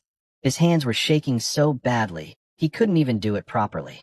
"My little ancestor, you're going to be the death of all of us." Actual tears, streaming down this 8-star master's face. In the snow, surrounded by monster guts. Begging a spoiled rich kid to stop committing suicide by ego. But Zhao Wuji shoved him away. Him? A war god. Impossible. He's lying to all of you. He's a fake. I teleported. Not. Moved really fast. Teleported. One frame, I'm 10 meters away. Next frame, I'm in his face. Space itself meant nothing. One sound. Very quiet. Very clean. Like scissors through silk. His pointing hand separated from his wrist and sailed into the air. Blood sprayed. Hit my magnetic field 3 inches from my body. Splashed against an invisible wall and slid down without touching me. Zhao Wuji stared at his stump for a full second before his brain caught up. Then he screamed. How he screamed. Collapsed into the bloody ice, thrashing around, clutching his fontaining wrist, shrieking loud enough to be heard back in the capital. I looked down at him. A war god cannot be insulted. Then I tilted my head. Did your family not teach you that? Zhao Wuji was rolling around in the bloody snow, screaming his lungs out, clutching his stump. That beautiful sound echoed across the entire frozen wasteland. Music to my ears, honestly. Old Zhou, give this man an award for survival instincts. Immediately went into full damage control mode. Dropped to his knees, started banging his forehead on the ice, and launched into the most eloquent begging speech I've ever heard. War God Chen, please show mercy. The young master was rude. Yes, but he's Zhao War God's nephew. 2 war gods fighting would be a tragedy for all humanity. We'll pay. Spiritual medicines. Equipment. Star-grade materials. Name your price. Just spare his life? Not bad. Hit all the right notes. Acknowledged my status, reminded me about the other war god without being too threatening, and offered a blank check. Professional groveling. 8 out of 10. I laughed softly. When did I say I was going to kill you? Zhou's face lit up like a Christmas tree. War God Chen is wise. War God Chen is merciful. You are absolutely. Yeah. I cut him off and turned to the Grand Elder and Second Elder. There's a snow lotus lake behind the summit. Golden lotuses, fully matured. Our southern boys bled for this. We're not leaving empty-handed. Both elders' eyes sparkled. Whatever you command, War God. Then I casually reached out with psychic power and levitated all 4 capital clowns off the ground. One-armed Zhao Wuji, crippled old Zhao, trembling old Wang, sweating old Zhou, and floated them along behind me like the world's most pathetic parade balloons. Bring them. We're all going. My tone was the same as saying, let's grab lunch. Sunwon, you heard it, and I felt her shiver. She knows me. She knows that my calmest voice is my most dangerous one. And here's the hilarious part. As we walked, I could sense the Capital Four's thoughts shifting. They were actually getting their hope back. Zhao Wuji, despite missing a hand, he didn't kill me. If I survive until Uncle arrives, maybe there's even medicine at this lake to regrow my arm. Wang and Zhou exchanged a glance. He's young, probably wants to use us as bargaining chips. He won't go all the way. These people are incredible. I skewered one, chained another, slapped the third unconscious, kicked all 4 into a death dimension, cut off a hand. And they're still thinking, we can work with this. The sheer audacity of generational wealth, ladies and gentlemen. We broke through the tree line, and there it was. The lake. Deep, impossible blue. Still as glass.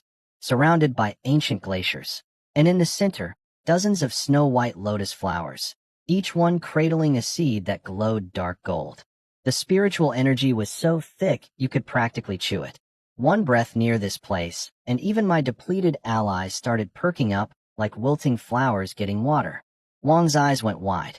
Pure, animal greed flashed across his face before fear squashed it back down. Old Zhou started sweating again, his default state at this point, and immediately noticed something suspicious. Not a single beast footprint anywhere near the lake. In a zone full of monsters. Nothing dared come here. War God Chen, Zhou put on his most helpful advisor face. This lake is clearly dangerous. No beasts near it. Too suspicious. We should send someone expendable. Someone agile, to test the waters first. Just a quick dip. See what happens. Translation. Please throw someone else in before us. Sunwon, you started to snap at him, but I held up my hand. You know what, Zhou? You're absolutely right. His face went from relief to confusion to terror in 3 frames. I nodded thoughtfully. A man of experience. Wise eyes. You spotted the danger immediately. I turned to look at him with my warmest, friendliest, most spine-chilling smile. Since you agree this lake isn't simple and regular masters probably can't handle whatever's in there. I released my grip on them just slightly, not to free them, just to let them feel the drop in their stomachs. I think you four should go in. Zhou, Wang, Zhao, and the young master. Nobody else is really qualified for this kind of scouting mission, wouldn't you agree? The big picture, for words. That's all I needed to say. The same 4 words they used to send dozens of our people to die. Served right back. Ice cold. The southern masters behind me, they were loving it. Oh, you can't go scouting? Funny, you had no problem ordering US to scout. Where's all that for the greater good energy now? Your lives are worth more than ours? Walk. Gentlemen, Zhou was literally crying on the ground. Wang was screaming about how the young master's body was too precious. Zhao Wuji was leaking from every hole in his face. Tears, snot, blood, the full collection. I didn't blink. Since you all love the big picture so much, today I'm giving you the biggest contribution opportunity of your careers. Then I grabbed all 4 with my psychic power and launched them into the lake like human cannonballs. Splash, splash, splash, splash. For dumplings. Into the pot. Again, I'm starting to see a pattern in my conflict resolution style. They hit the freezing water, and nothing happened. No monsters, no explosions. Just really, really cold water. Zhao Wuji popped up sputtering, looked around with his one remaining hand treading water, and his face actually lit up. I'm alive, and then old Wang. This absolute snake spotted the golden lotuses floating just 100 meters away and immediately started scheming. He hissed at Zhao Wuji. Quick, grab the lotus seeds. If we get the treasure, Chun Yi can't keep bullying us in front of everyone. It's our only bargaining chip. Zhao Wuji's eyes went wide. One last play. One desperate gamble. He bit through the pain of his missing hand, fired up every drop of his remaining 7-star energy, and rocketed toward the nearest lotus like a one-armed torpedo. 100 meters. 50. 30. He could practically smell the golden lotus. His face twisted into this greedy, desperate grin, fingers stretching out. Then the lake woke up. The entire surface started boiling. Not with heat, with fish. Millions of tiny, transparent, razor-toothed nightmares erupted from the depths like a silver hurricane. Sun Won Yu gasped from the shore. Ice crystal piranha swarm. Zhao Wuji's 7-star barrier, the kind that can tank heavy artillery, lasted about 2 seconds against those teeth. It shattered like wet paper. The sound of a million tiny jaws chewing through energy, flesh, and bone all at once was. Well, it was something I'll never forget. He screamed once. Then the silver swarm pulled him under. A massive red bloom spread across the blue water. Churning. Boiling. Then, still, the mighty heir of the war god's family. The man who called me mud-legged peasant. The guy who ordered my execution 5 minutes after waking up in a pile of monster corpses. Gone. Eaten alive by fish. Not even bones left. In the water, old Wang, old Zhou, and old Zhao watched the red cloud that used to be Zhao Wuji and simultaneously lost every remaining brain cell to panic. Swim. Swim. Swim. Zhou screamed like a pig being slaughtered and started flailing toward shore with strength he absolutely did not have 30 seconds ago. Amazing what mortal terror does for cardio. Wang was shrieking about how the blood would attract more fish, which, credit to him, was correct. The piranha swarm was already turning. Millions of silver streaks cutting through the blue water, changing direction, locking onto 3 new blood-flavored targets.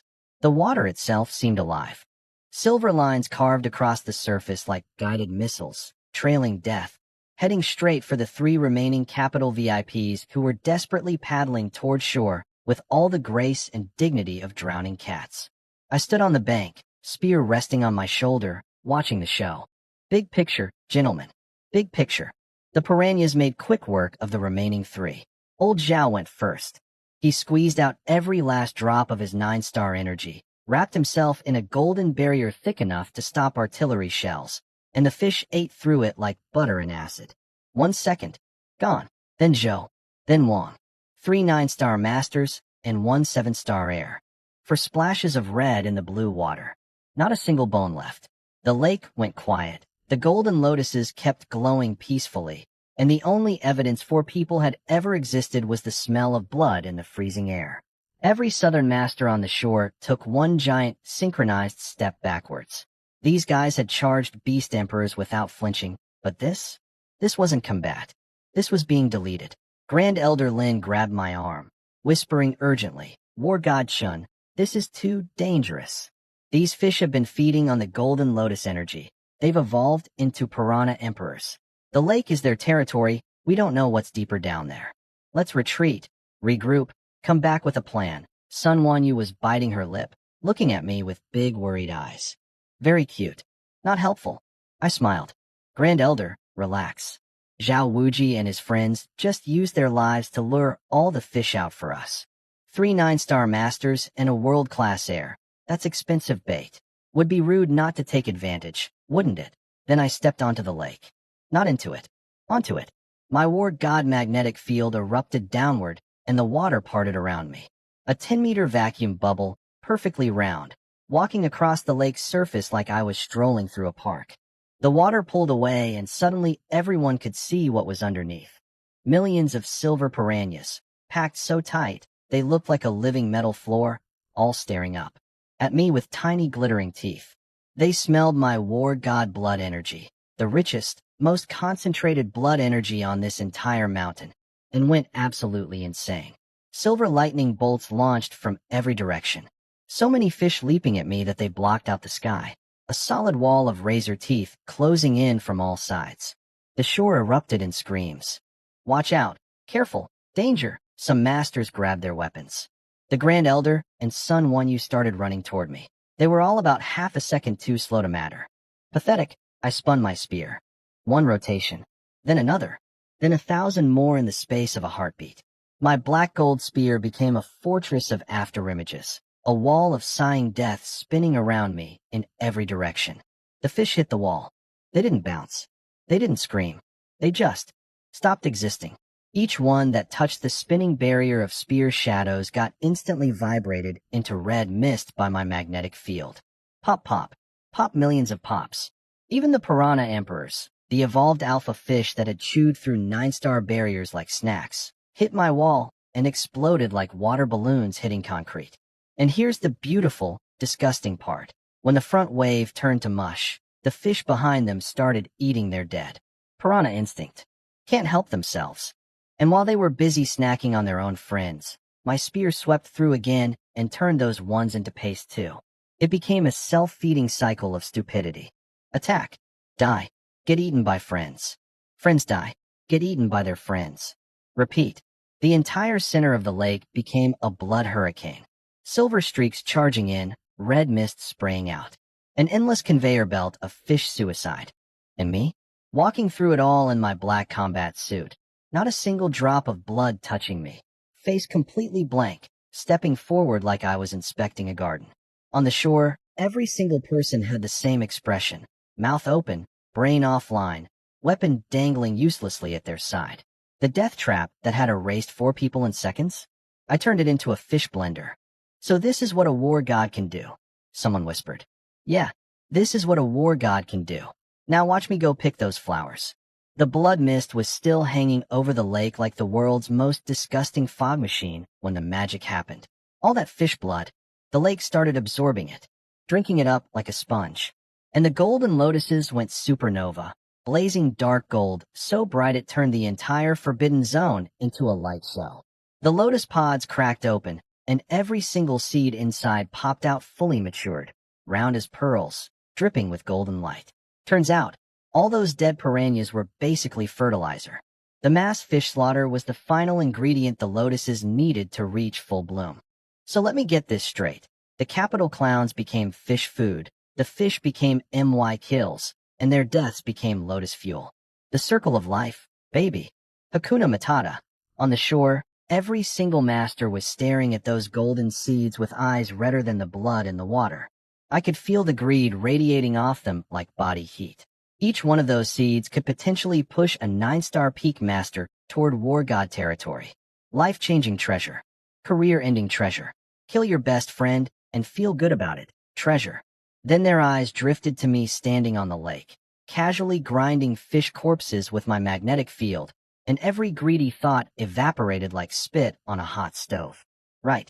The guy standing between them and the treasure just soloed 9 beast emperors and a piranha apocalypse. Maybe today is not the day for sticky fingers. From the mountain peak, another roar from Mama Divine Beast. The whole mountain shook. Rocks falling. Ice cracking. Grand Elder Lin screamed a warning. I didn't even fully turn around.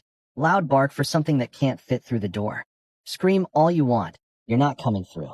And everything in this lake. Mine. Then I went shopping. Up. Full power SSS rank psychic blast aimed straight down into the lake center. 100 meters of water exploded upward in a massive water spout. And out of that churning column came every single lotus, dozens of them. Roots, stems, mud, even the spiritual lake water still clinging to them. I didn't leave a petal behind. I ripped them out of the lake bed like pulling weeds from a garden, except each weed was worth more than most people's entire bloodlines. They arced through the air in a golden shower, very majestic, very cinematic, and landed gently in front of me. Store, one wave of my hand. Every lotus vanished into my storage space. Gone. All of them. When I stepped back onto shore, the lake behind me was completely empty. Just red-tinted water and the fading smell of fish guts. Cleaned out. Nothing left. Not even the MUD. The masters on the shore looked like someone had stolen Christmas, their birthday, and their retirement fund all at once. Throats bobbing, eyes twitching, brains doing math they didn't like the answer to. Dozens of golden lotuses. Every single one. In my pocket. I scanned the crowd with my coldest expression. What? Think I took too much? The second elder nearly jumped out of his skin. Absolutely not. Without War God Shun, we'd all be dead. The treasures are rightfully yours. 100%. No complaints. Zero. None.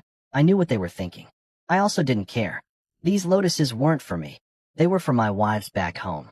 Each seed they eat triggers my 10 times return. Feed Su Chinga and the others enough of these golden beauties, and I could blast through to second stage War God, maybe even third stage, in weeks. These people's lifetime dreams were my wives' afternoon snack. That's the system. That's the cheat. That's why I'm standing here and everyone else is staring. But I'm not a total monster. I flipped my hand. A dozen golden lotus petals, just petals, not whole seeds, floated down gently in front of Grand Elder Lin. These petals contain concentrated life essence. Split them among the brothers. Should be more than enough to heal everyone and save a few lives. My voice went flat and hard. Everything else is mine. Anyone with objections can speak up now. Silence. The kind of silence where you can hear snowflakes landing. Nobody moved. Nobody breathed weird. Nobody even thought too loudly. Object? To the guy who tore open a death dimension with his bare hands, slaughtered 9 beast emperors, killed a divine beast's offspring in front of its parent's face, turned a piranha lake into a smoothie, and ripped out every lotus like he was grocery shopping? Even a single petal of what he tossed them was enough to make a master weep with gratitude.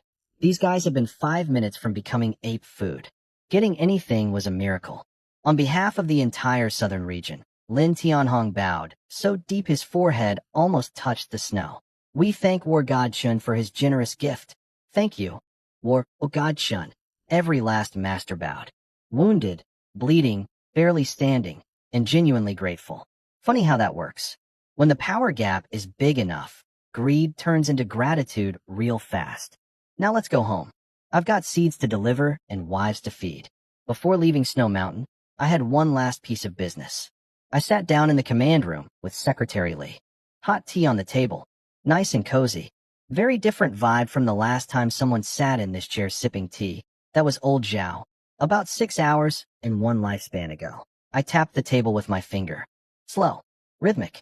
Each tap making Lee flinch like I was poking his heart directly.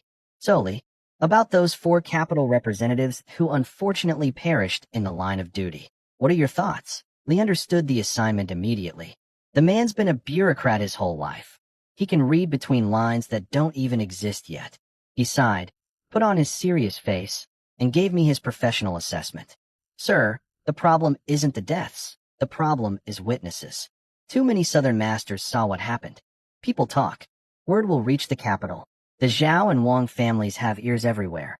I raised an eyebrow. Think they'll come after me openly? Openly?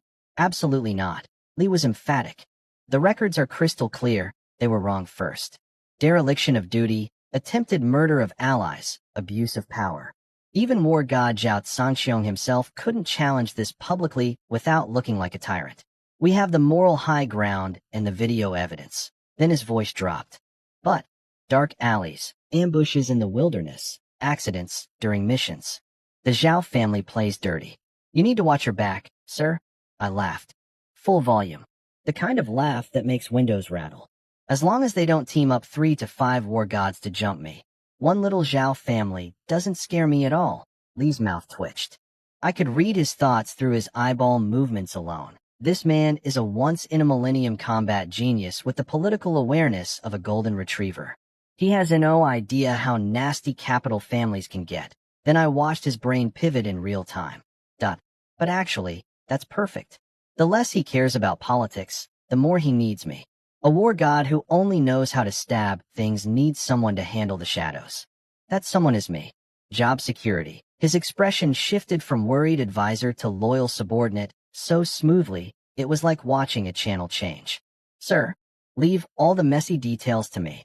I'll monitor capital intelligence, control the narrative in the southern region, manage the war reports. Not a drop of dirty water will touch your name, smart man. Very smart man. I appreciate that, Lee. I don't mistreat my people.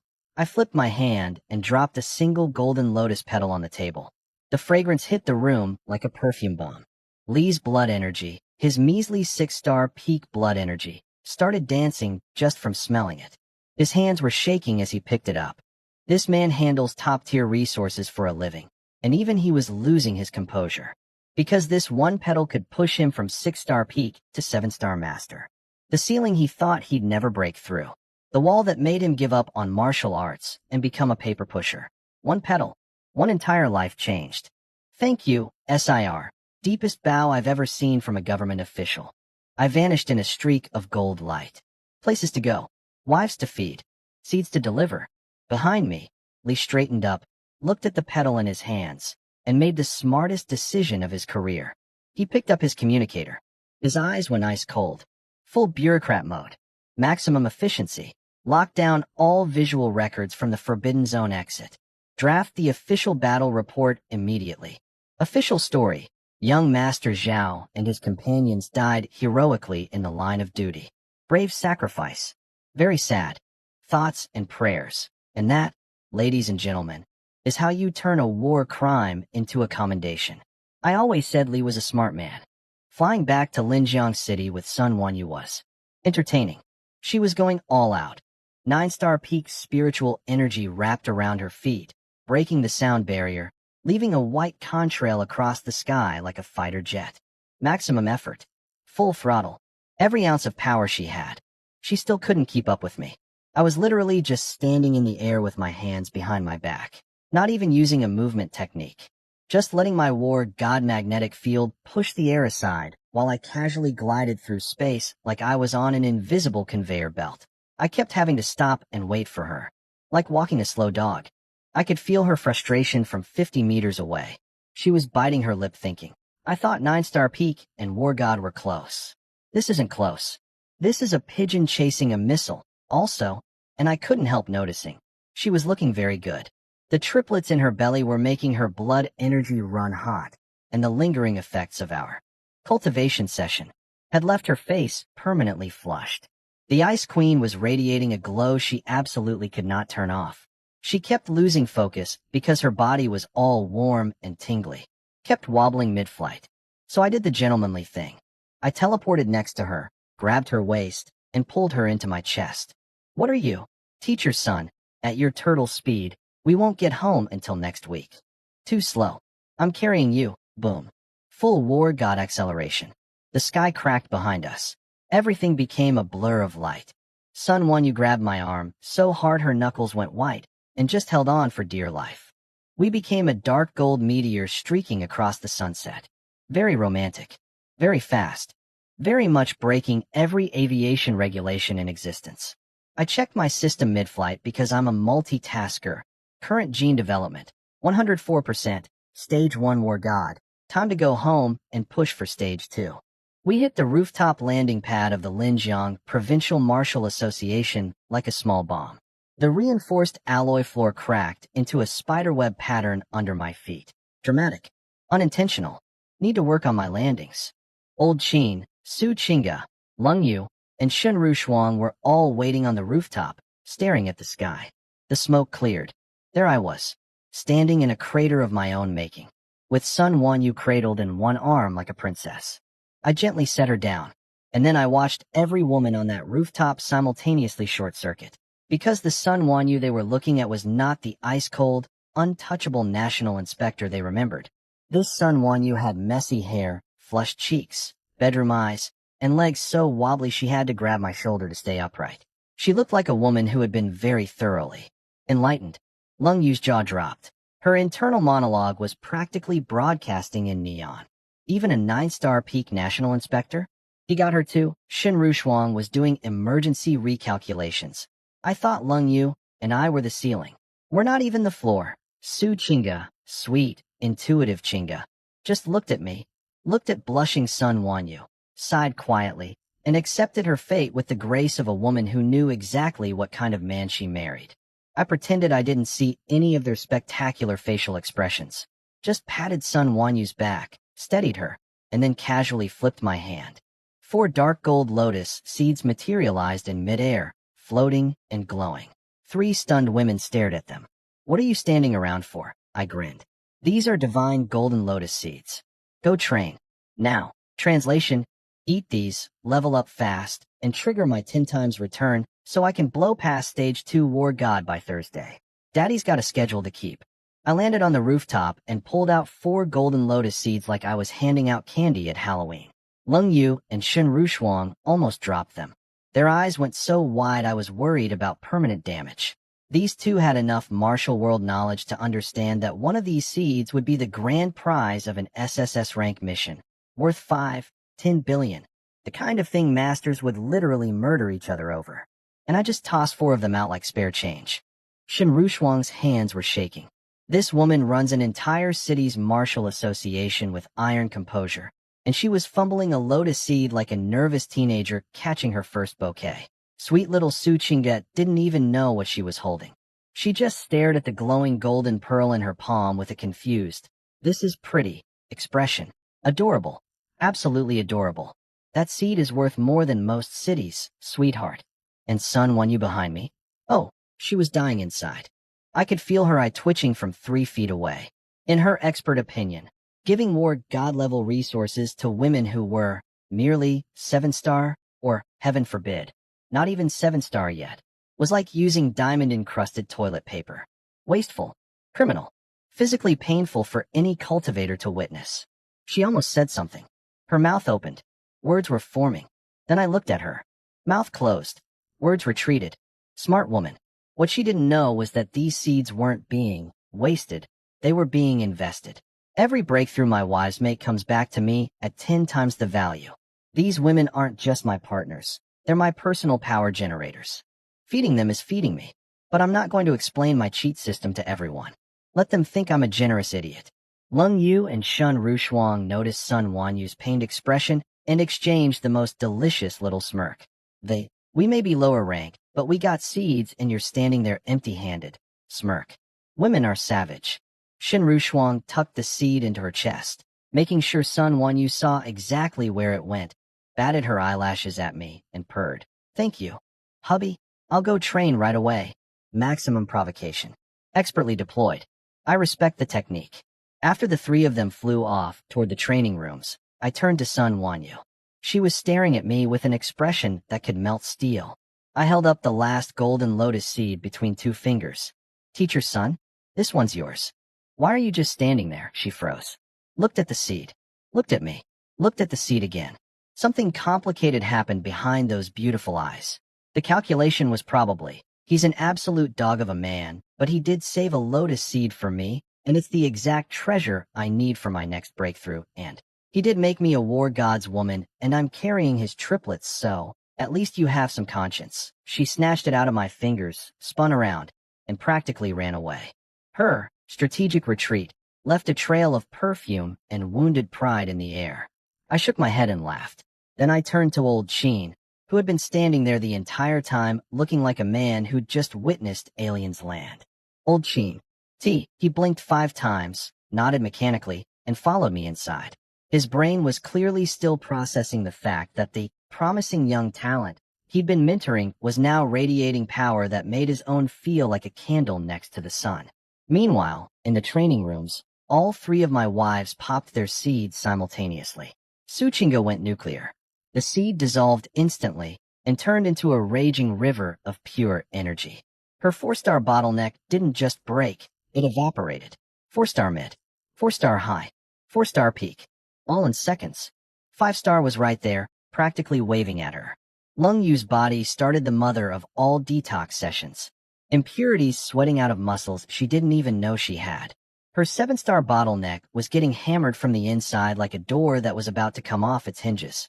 Shen Rushuang wrapped herself in a cocoon of blood-red energy and started forging her 7-star foundation into something harder than titanium. The air around her literally formed a vortex, sucking in spiritual energy like a black hole. And all 3 of them, in that moment of explosive growth, thought the exact same thing. At least this dog of a man has some heart. You're welcome, ladies. Now level up fast. Daddy needs his 10 times returns. While my 4 women were downstairs turning golden lotus seeds into raw power, I was upstairs drinking Old Sheen's fancy tea like it was gas station coffee. The man watched me chug his precious spiritual tea the same way he always does, like I was pouring liquid gold into a toilet. But today he didn't even have the energy to complain, because I was casually telling him about my weekend trip to Snow Mountain. Yeah, killed some beast emperors. 9 of them. Oh, and a divine beast kid. Ripped open a sealed dimension with my bare hands. Collected some flowers. The usual. His face was going through expressions I didn't know a human face could make. Then, mid-sip, mid-sentence, sitting in a chair doing absolutely nothing, my system pinged. For notifications. All at once. All 4 women had breakthroughs simultaneously. 1% gene development returned to me. Now, 1% at War God level is massive. At 8 or 9-star, 1% is a Tuesday. At War God, 1% might take a normal person 6 months to a year. I got it sitting in a chair drinking tea. My magnetic field accidentally pulsed outward and crushed the air pressure in the entire office. Old Sheen's prized purple clay teapot slipped from his fingers and smashed on the floor. I quickly cleaned it up with psychic power, scooped every shard and tea drop into the trash with surgical precision, and smiled apologetically. Sorry, had a little insight. Lost control for a second. Sheen stared at me. His voice cracked. You were just drinking TA. You get stronger drinking TA. His worldview was crumbling in real time. Beautiful. I pulled out 2 more golden lotus seeds and placed them on the table. Old Sheen's ancient, battle-hardened, seen everything eyes went instantly red. His breathing got heavy. His fingers trembled. This man had been in the martial world for decades, and he knew exactly what these were worth. People had died trying to get even a sniff of these things in Snow Mountain, and I was sliding them across the table like after-dinner mints.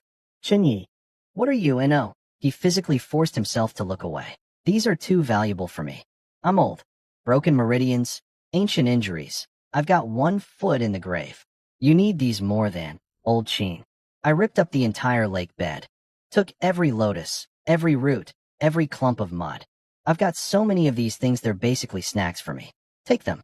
Consider it interest on those Beast King essences I still owe you. He wrestled with himself for about 30 seconds. Pride versus desire, the eternal martial artist struggle, before finally sighing and accepting them with shaking hands. Fine.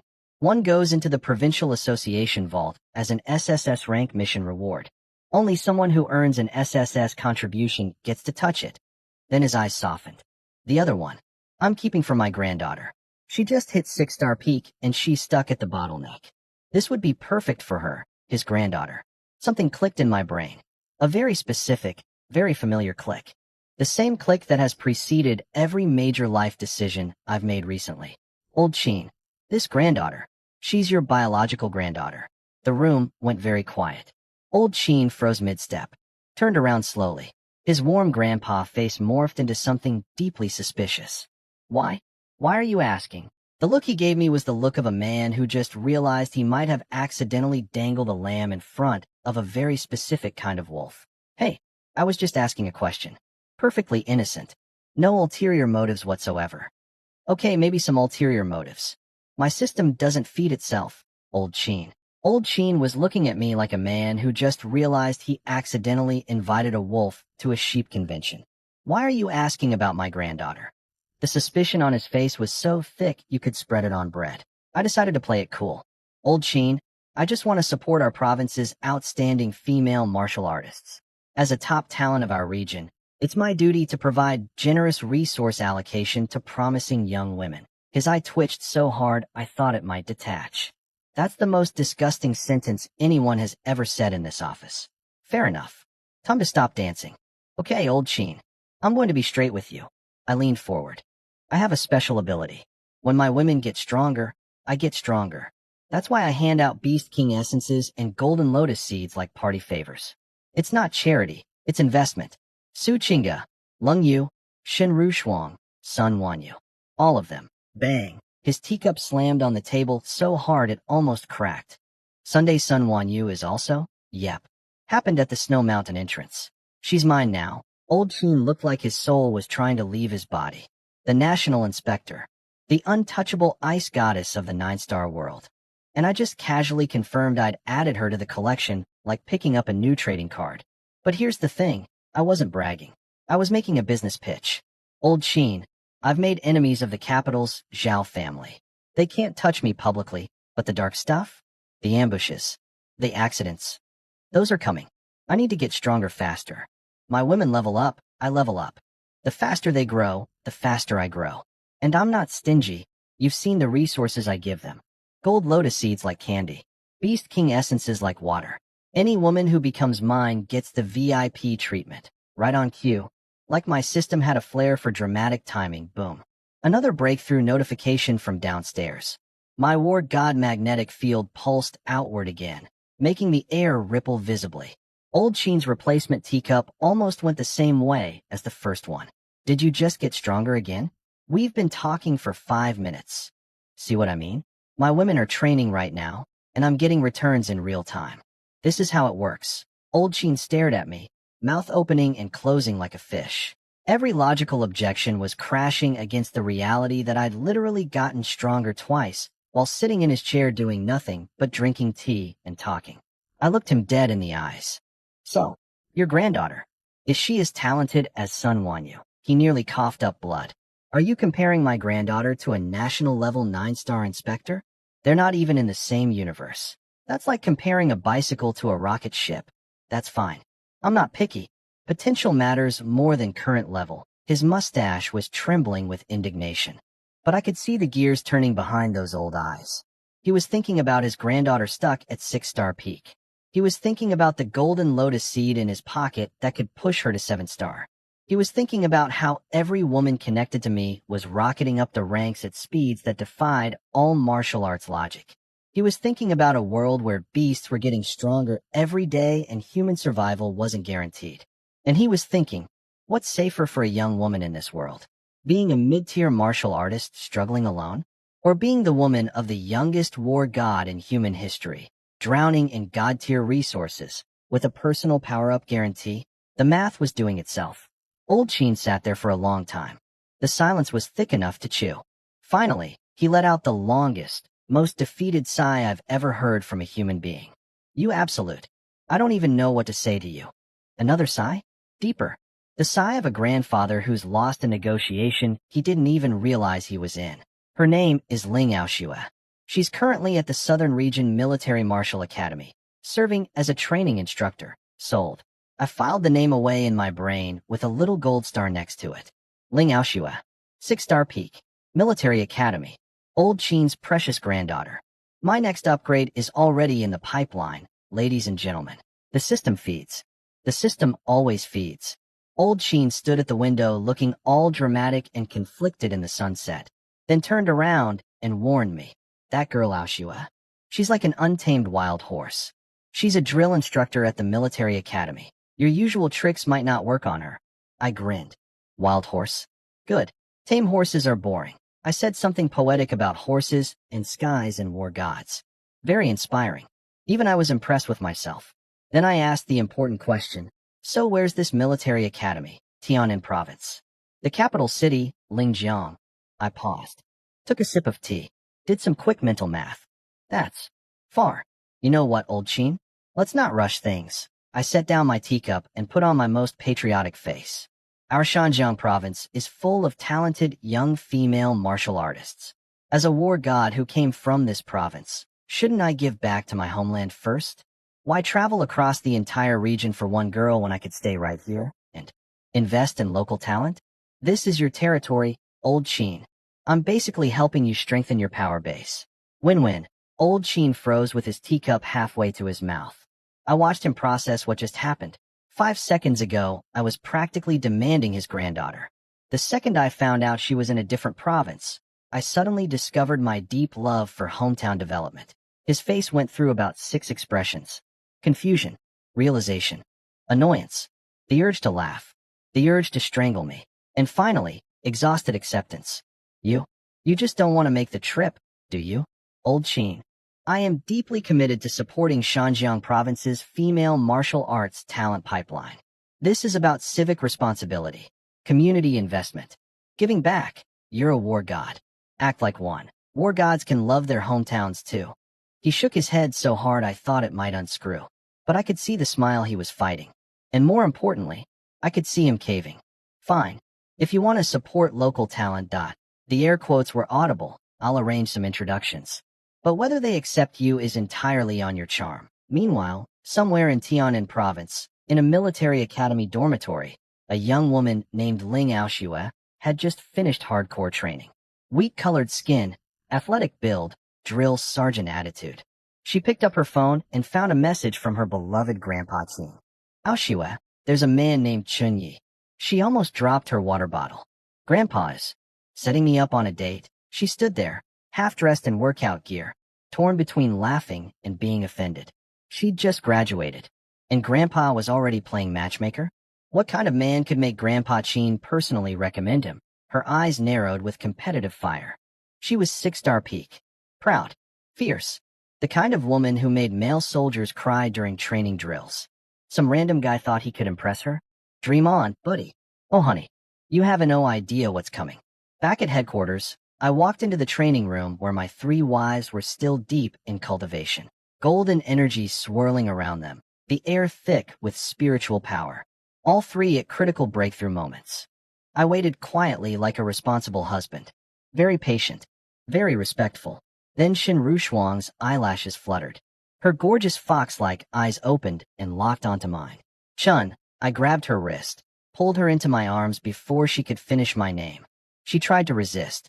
My war god aura wrapped around her like a warm blanket, and every muscle in her body went to jelly.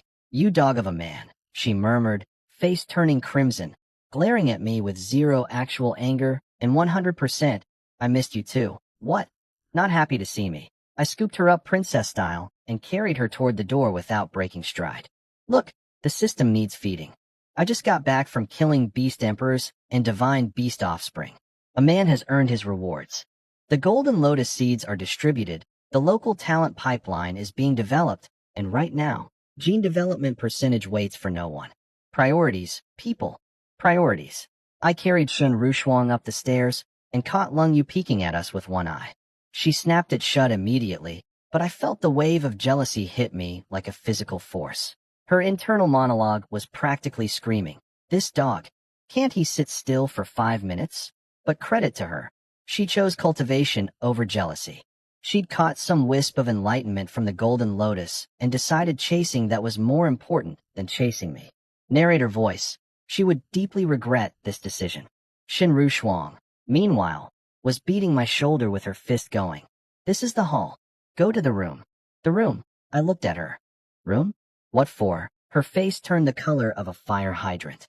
You know what for, you perverted dog. Originally, I was just planning to give her some cultivation guidance. Honest. But seeing her all flustered and squirmy, I realized she needed a different kind of lesson first. So I gave her both. 1 hour of advanced physical cultivation, followed by an all-night session of actual training. I pressed my palm against her back and used my War God magnetic field to manually guide the golden lotus energy through every single one of her meridians. Like a spiritual massage from the inside out. What would normally take her a month of bitter training to absorb, I crammed into one night. When morning came, Shun Rushuang sat up like a zombie who just discovered she could bench press a truck. Her 7-star mid-stage bottleneck. Gone. She'd blown right past it. Was already knocking on the door of late stage. And my system? Beautiful green text. Gene development 1%. Current 105%. One night. 1%. At War God level. While everyone else in human history would need months for that kind of gain, I did it in a sleepover. Then Lung Yu and Su Chinga showed up. Lung Yu had her arms crossed. Wearing that. I'm not jealous, but I'm definitely jealous. Face. Oh, look who's finally awake after a very productive night. So diligent. Su Chinga was rubbing her sore shoulders, pouting at Shun Rushuang's glowing complexion. You guys were really just cultivating. I wrapped my arms around both of them without an ounce of shame. I was going to just help her train, but she had other ideas first. So I handled those, then we trained. Look at her results. Very effective. Shin Rushuang looked like she wanted the earth to open up and swallow her. Shut up. Stop talking. But then she checked her own cultivation level, and her outrage dissolved into wide-eyed shock. She'd jumped further in one night than she had in the previous 3 months. Her jaw dropped. Lung Yu saw that jaw drop, and Lung Yu did the math. She'd spent the entire night in solo meditation, chasing some tiny enlightenment spark. She'd sweated, strained, exhausted herself, and her progress was maybe a fraction of what Shun Rushuang got from one night of personal instruction. She chose the enlightenment wisp over the War God boyfriend. She picked the crumb when there was an entire bakery available. I could literally see regret rewriting her facial features in real time. Before I could even say anything, Su Chinga, sweet, innocent, absolutely shameless Chinga, pressed herself against me with those big doe eyes and cooed, "Hubby, can you give me some guidance too?" That broke Ling Yu completely. The Ice Queen, the woman who would rather freeze to death than show weakness, grabbed my arm with both hands, plastered her entire body against it, and blurted out, "Me too. I want it too." Then, face burning red, barely able to look me in the eye. "Why does only SHE get the special method?" You have to use that method on me too. That method. Those 2 words hung in the air like a neon sign. Lung Yu's heart was pounding so loud I could hear it through my War God senses. She was drowning in embarrassment. But the image of Shun Rushuang's overnight power jump was seared into her brain. Pride? Dignity? Cold elegance? Those don't increase gene development percentage. She wasn't about to let Shun Rushuang and Su Chinga pull ahead. In this household, falling behind in cultivation meant falling behind in everything. And me? Standing there with a beautiful woman on each arm, both demanding my personal guidance, with a third one blushing on the bed behind me? Gene development, 105% and climbing. Life is good. 2 days of intensive cultivation guidance. Later, and the results were iron. Su Chinga, 5-star master. Boom. Gene development 1%. Lung Yu, 7-star mid-stage. Boom. Gene development 1%. Current gene development, 107%. And climbing. I kissed each of them on the forehead, told them to stabilize their foundations, and disappeared before anyone could ask for round 2. A man needs to pace himself. Strategically. My phone buzzed. "Old Sheen, the thing you asked about? I found someone. Jinshan City. Ready when you are." I looked at my 3 wives, still glowing from their breakthroughs, still processing the fact that they'd gained more power in 2 days than most people get in 2 years. Gotta go. Business trip. Be good. Gone. Dark gold streak across the sky. At the landing pad, Old Sheen was waiting next to the sleekest, meanest-looking black warplane I'd ever seen. A War God class personal transport. Apparently when you become a War God, your ride gets upgraded too. "So who is she?" I asked, climbing aboard. "Lin Yuru, Vice President of the Jinshan City Martial Association. Also Deputy Chief Instructor of their elite training camp." My ears perked up. Vice President of a City Martial Association? That was exactly Shun Rushuang's old position. The universe was literally copy-pasting opportunities for me at this point.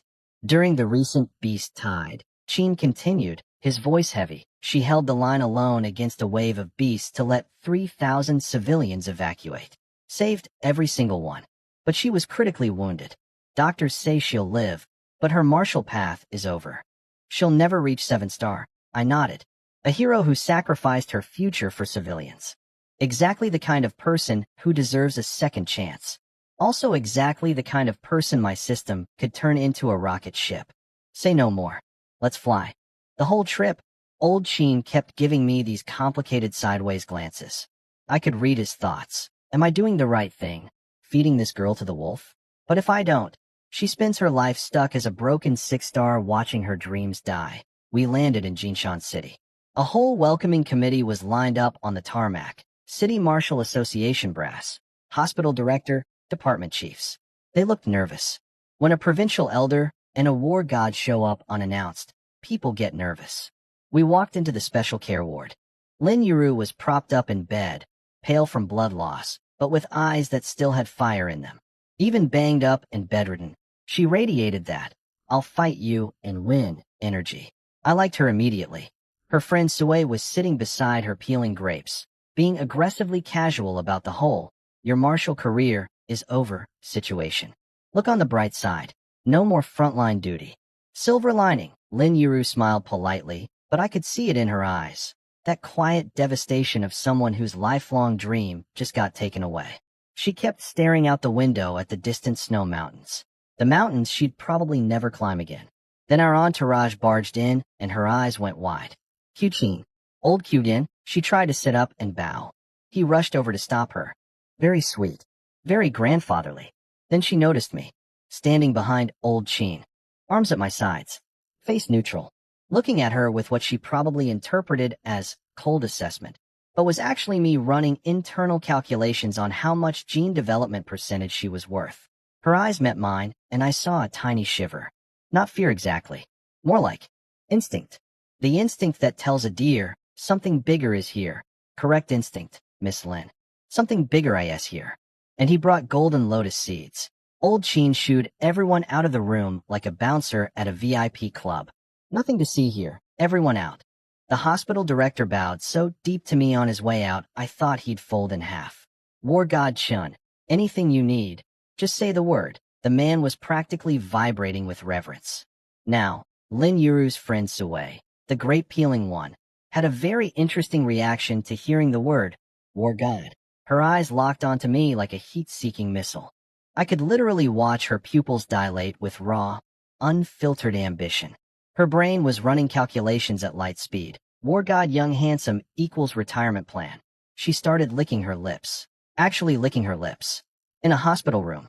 While her best friend was lying in a bed with critical injuries. Classy. The city secretary grabbed her wrist and dragged her out before she could do anything embarrassing. She kept turning back, shooting me looks that were about as subtle as a fireworks display, radiating pure jealousy that her injured friend was getting the war god visit instead of her. Sorry, grape girl. You're not in the system's target demographic. Door closed. Just me, old Sheen, and Lin Yuru. She was trying very hard to be composed. Doing a decent job, actually. Her hands were shaking and her breathing was uneven, but she still managed a proper greeting. War God Chun hello. I studied her. Pale from blood loss. Dark circles.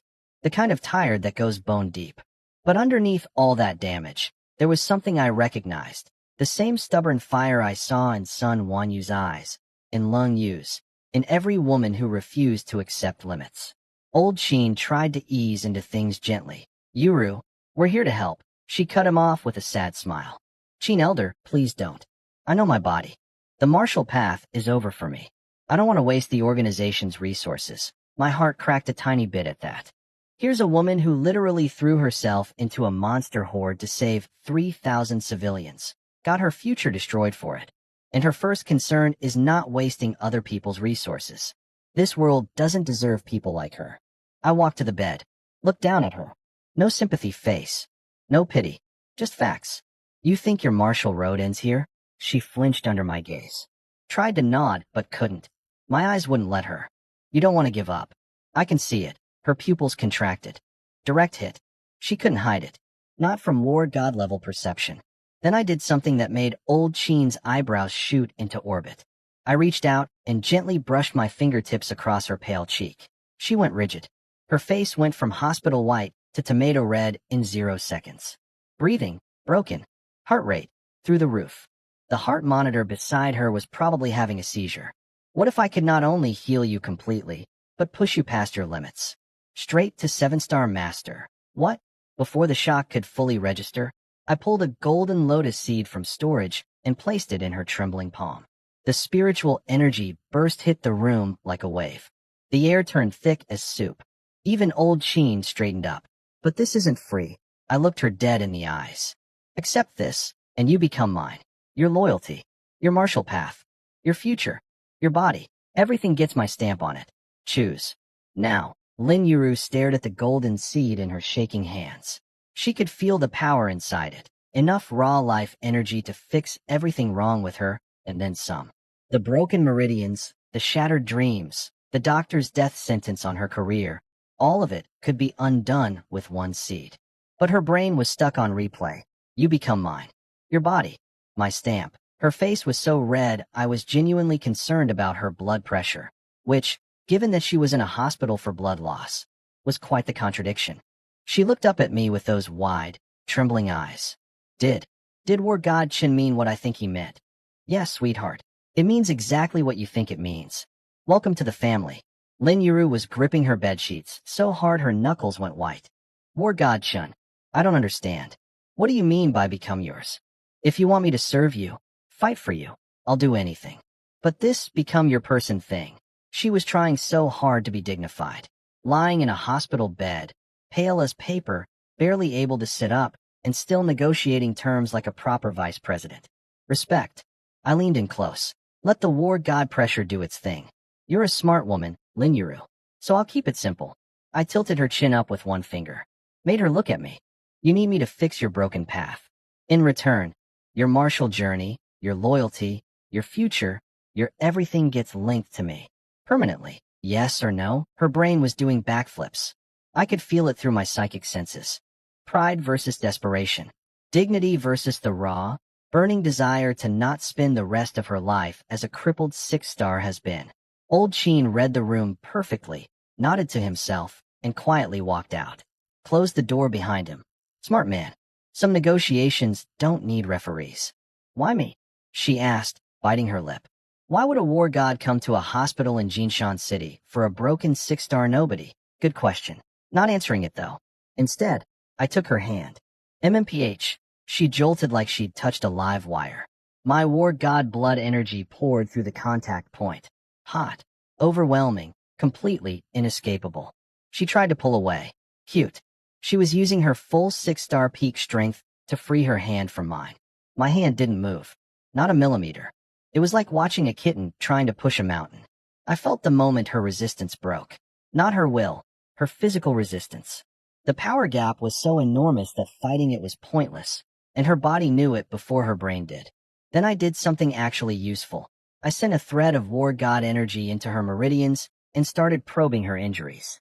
Her pain, the constant, grinding agony she'd been living with since the beast tied, went quiet for the first time in weeks. I could feel her entire body relax under my hand. Her eyes squeezed shut, and she let out this tiny sound. Half relief, half surprise. That told me everything I needed to know. She wanted this. Not just the healing, not just the power, the safety, the feeling of someone strong enough to make everything okay. You don't need to know why, I said, running my energy through her damaged heart meridians. You just need to know what I'm offering and what it costs. Your loyalty, your future, you. All of you. Simple deal. Her eyes got misty. Her hand stopped fighting. She didn't say yes out loud, but she didn't need to. Her body already answered. I spent the next while doing a thorough repair job. War God energy is basically divine surgery when applied correctly. Her shattered meridians were bad, but fixable. The doctors who said, never 7-star, were thinking inside the box. They'd never seen war God level intervention. Meanwhile, out in the hallway, Sue the grape girl was having a meltdown. She watched old Cheen leave the room with a knowing expression while I stayed inside. Alone. With her best friend. And her rotten little mind went straight to the worst. or from her twisted perspective, the best possible scenario. I hope she screws this up. I hope she makes him angry. She's always been better than me at everything, and now she gets a war god? If she climbs this high, what does that make me? The jealousy was practically visible. Green smoke coming off this woman. She'd been secretly happy when Lin Yuru got crippled because it finally put them on equal footing. And now the universe was about to promote her friend straight past her again. Then the door opened. I walked out first. Calm. Collected. Normal war god stuff. Lin Yuru walked out behind me. Walked. The woman who couldn't sit up 20 minutes ago was on her feet. Face glowing pink. Eyes bright and clear. Radiating life energy like a small sun. Even that ugly hospital gown couldn't hide the transformation. She looked like a completely different person. Sue's jaw hit the floor so hard it probably cracked a tile. Her best friend had just gone from career over, life ruined, to glowing like a goddess and walking behind a war god in the time it takes to watch a TV episode. The look on Grape Girl's face? Priceless. We walked out of that hospital room, and it was like a celebrity red carpet. Except instead of paparazzi, it was sweaty Marshall Association executives tripping over each other to bow at me. War God Chun. Whatever you need. War God Chun. The hospital is at your complete disposal. I had one arm casually wrapped around Lin Yuru's waist. Very natural. Very possessive. She was blushing but didn't pull away, and the look she gave me had already shifted from terrified patient to I belong to this man now. These executives noticed. Everyone noticed. Sue noticed most of all. Poor Grape Girl was getting shoved to the back of the crowd by security guards. I'm her best friend. I'm her best friend. She kept screaming, trying to push through. Nobody cared. A 4-star nobody screaming about friendship while a war god walks by? That's background noise. Wallpaper. Less than nothing. She stood there in the cold wind, hair flying everywhere, watching my jet take off with her, broken, crippled, finished, best friend sitting inside it. 20 minutes ago, Lin Yuru was a hospitalized wreck whose martial career was over. Now she was glowing like a sunrise, walking arm in arm with a war god, getting escorted onto a military jet by a dozen bowing officials. The face Sue was making? I wish I could frame it. That was the face of a woman realizing that the universe has favorites, and she is not one of them. Inside the jet, Lin Yuru was clenching her fists, feeling the power coursing through her mended meridians, crying happy tears. Her 6-star peak bottleneck, the wall she'd been stuck behind for months, was already loosening. She could feel it cracking. I leaned back and closed my eyes. Just resting. Being a war god is tiring. All the killing, the breakthrough causing, the woman collecting. A man needs a nap sometimes. War god Chun, she whispered softly. I opened one eye. Drop the title. Just call me by name when it's private. Then I gave her the homework assignment. The Golden Lotus energy isn't fully absorbed yet. I only cleared the blockage in your heart meridians. You've got 3 days of intense cultivation ahead. No slacking. She nodded with the fiercest determination I'd seen since Sun Won Yu decided to drop all her defenses. I won't waste this chance. I promise. Then she got quiet. Fidgety. I have a question, but I'm scared to ask it. Energy was radiating off her like heat. What is it? Spit it out. The thing you said. About becoming your person. Her face went nuclear red. Have you done this with other women too? The jealousy was so thinly disguised it was basically naked. She'd been mine for less than an hour, and she was already getting territorial. I laughed, pulled her into my arms, and laid it out straight. Lin Yuru, you chose this path. So understand one thing. A strong man in chaotic times will have women around him. That's reality. Her eyes widened, but she didn't pull away. You don't need to compete with anyone. You just need to train hard and break through to 7-star. Want more of my attention? More resources? Then get stronger. I looked her dead in the eyes. I like women who train hard and keep getting stronger. Understand? Something ignited behind those gentle eyes. The martial fire that the beast tide nearly extinguished. It came roaring back. Brighter than before. Hotter than before. She looked at me with absolute clarity and nodded. I understand. Good girl. Welcome to the roster. Now go cultivate and feed my system. Gene development, 107%, and the pipeline has never looked better. Meanwhile, in the capital, the Zhao family was not having a good week. Family head Zhao Tiangang was sitting in his fancy chair, gripping the armrests so hard they turned to sawdust. Solid hardwood, crushed into powder, by his fingers, while sitting still. Find out who did this. Find the person who touched my family's heir. Who killed my elder. His voice was quiet. The scary kind of quiet. The kind that makes servants check their life insurance. Zhao Fengyun. Take a team. Go personally. I want the truth, and I want the person responsible chopped up and fed to dogs. The guy called Zhao Fengyun. A half-step war god, no less. Just bowed and vanished like smoke. No expression. No questions. Just gone. Cool. Very dramatic. Very scary. Too bad for them. I'm not scared of dogs or their owners. Li Heng sent me a message. Sir, Zhao family's direct bloodline member incoming. Half-step war god Zhao Fengyun plus an elite capital investigation squad. Heading to Jinshan City to investigate the young master's death. I read it, raised an eyebrow, and put my phone down. Moving fast. Interesting, but I had more important things to focus on. Specifically, Lin Yuru was standing behind me in a fresh black combat suit, face healthy and pink, looking like a completely different person from the hospital ghost I'd met days ago. Her 6-star peak energy was already pushing toward 7-star. She walked up and hugged me from behind. Very natural, very comfortable, like she'd been doing it for years instead of days. I turned around, put my hand on her belly, and smiled. Your mission, train hard, break through to 7-star within a month, and become a master-level mommy. Got it. Her face went from warm and cozy to boiling tomato in 0 seconds. A master-level mommy, her neck, her ears, her collarbones. Everything turned pink. She collapsed against my chest like her skeleton dissolved. How can you just say things like that? She squeaked. Because it's the plan. Now, ready for the next training session? She shivered. She knew what training session meant. 3 days of intensive cultivation guidance. Later, Lin Yuru was lying in my arms, tears streaming down her face, trembling from head to toe. But these weren't sad tears. 7-star master. She'd done it. The woman who was told she'd never reach 7-star. The woman whose martial path was permanently over. 3 days ago, she was a broken 6-star in a hospital bed. Now she was a freshly minted 7-star master crying happy tears into my chest. I did it. Qinyi, I really broke through. I'm 7-star. An MY system? Oh, my system was singing. 10 times return from Lin Yuru's breakthrough. Plus the accumulated gains from the past 3 days of intensive guidance. Current gene development. 115%, 115%. I had to pause and process that number.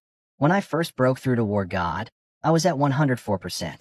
In less than a week, I'd gained 11 more percentage points, each one worth months of normal training. At 115%, my War God magnetic field had undergone a qualitative transformation. Every crystal core in my cells was compressed several times denser than before. My raw gravitational control was so powerful I could probably crush that peak 9-star gold and silver ape from Snow Mountain without even using a technique. Just standing near it would be enough. I kissed the tears off Lin Yuru's face. Very gently. Very possessive. Stop crying. 7-star is just the beginning. Stay with me. Do as I say, and 8-star, 9-star, even more God. I can get you there. She looked up at me with eyes that had completely surrendered. Every last wall was down. Not broken, willingly opened. Everything I am is yours. Good answer. Now, about that Zhao family investigation team heading my way.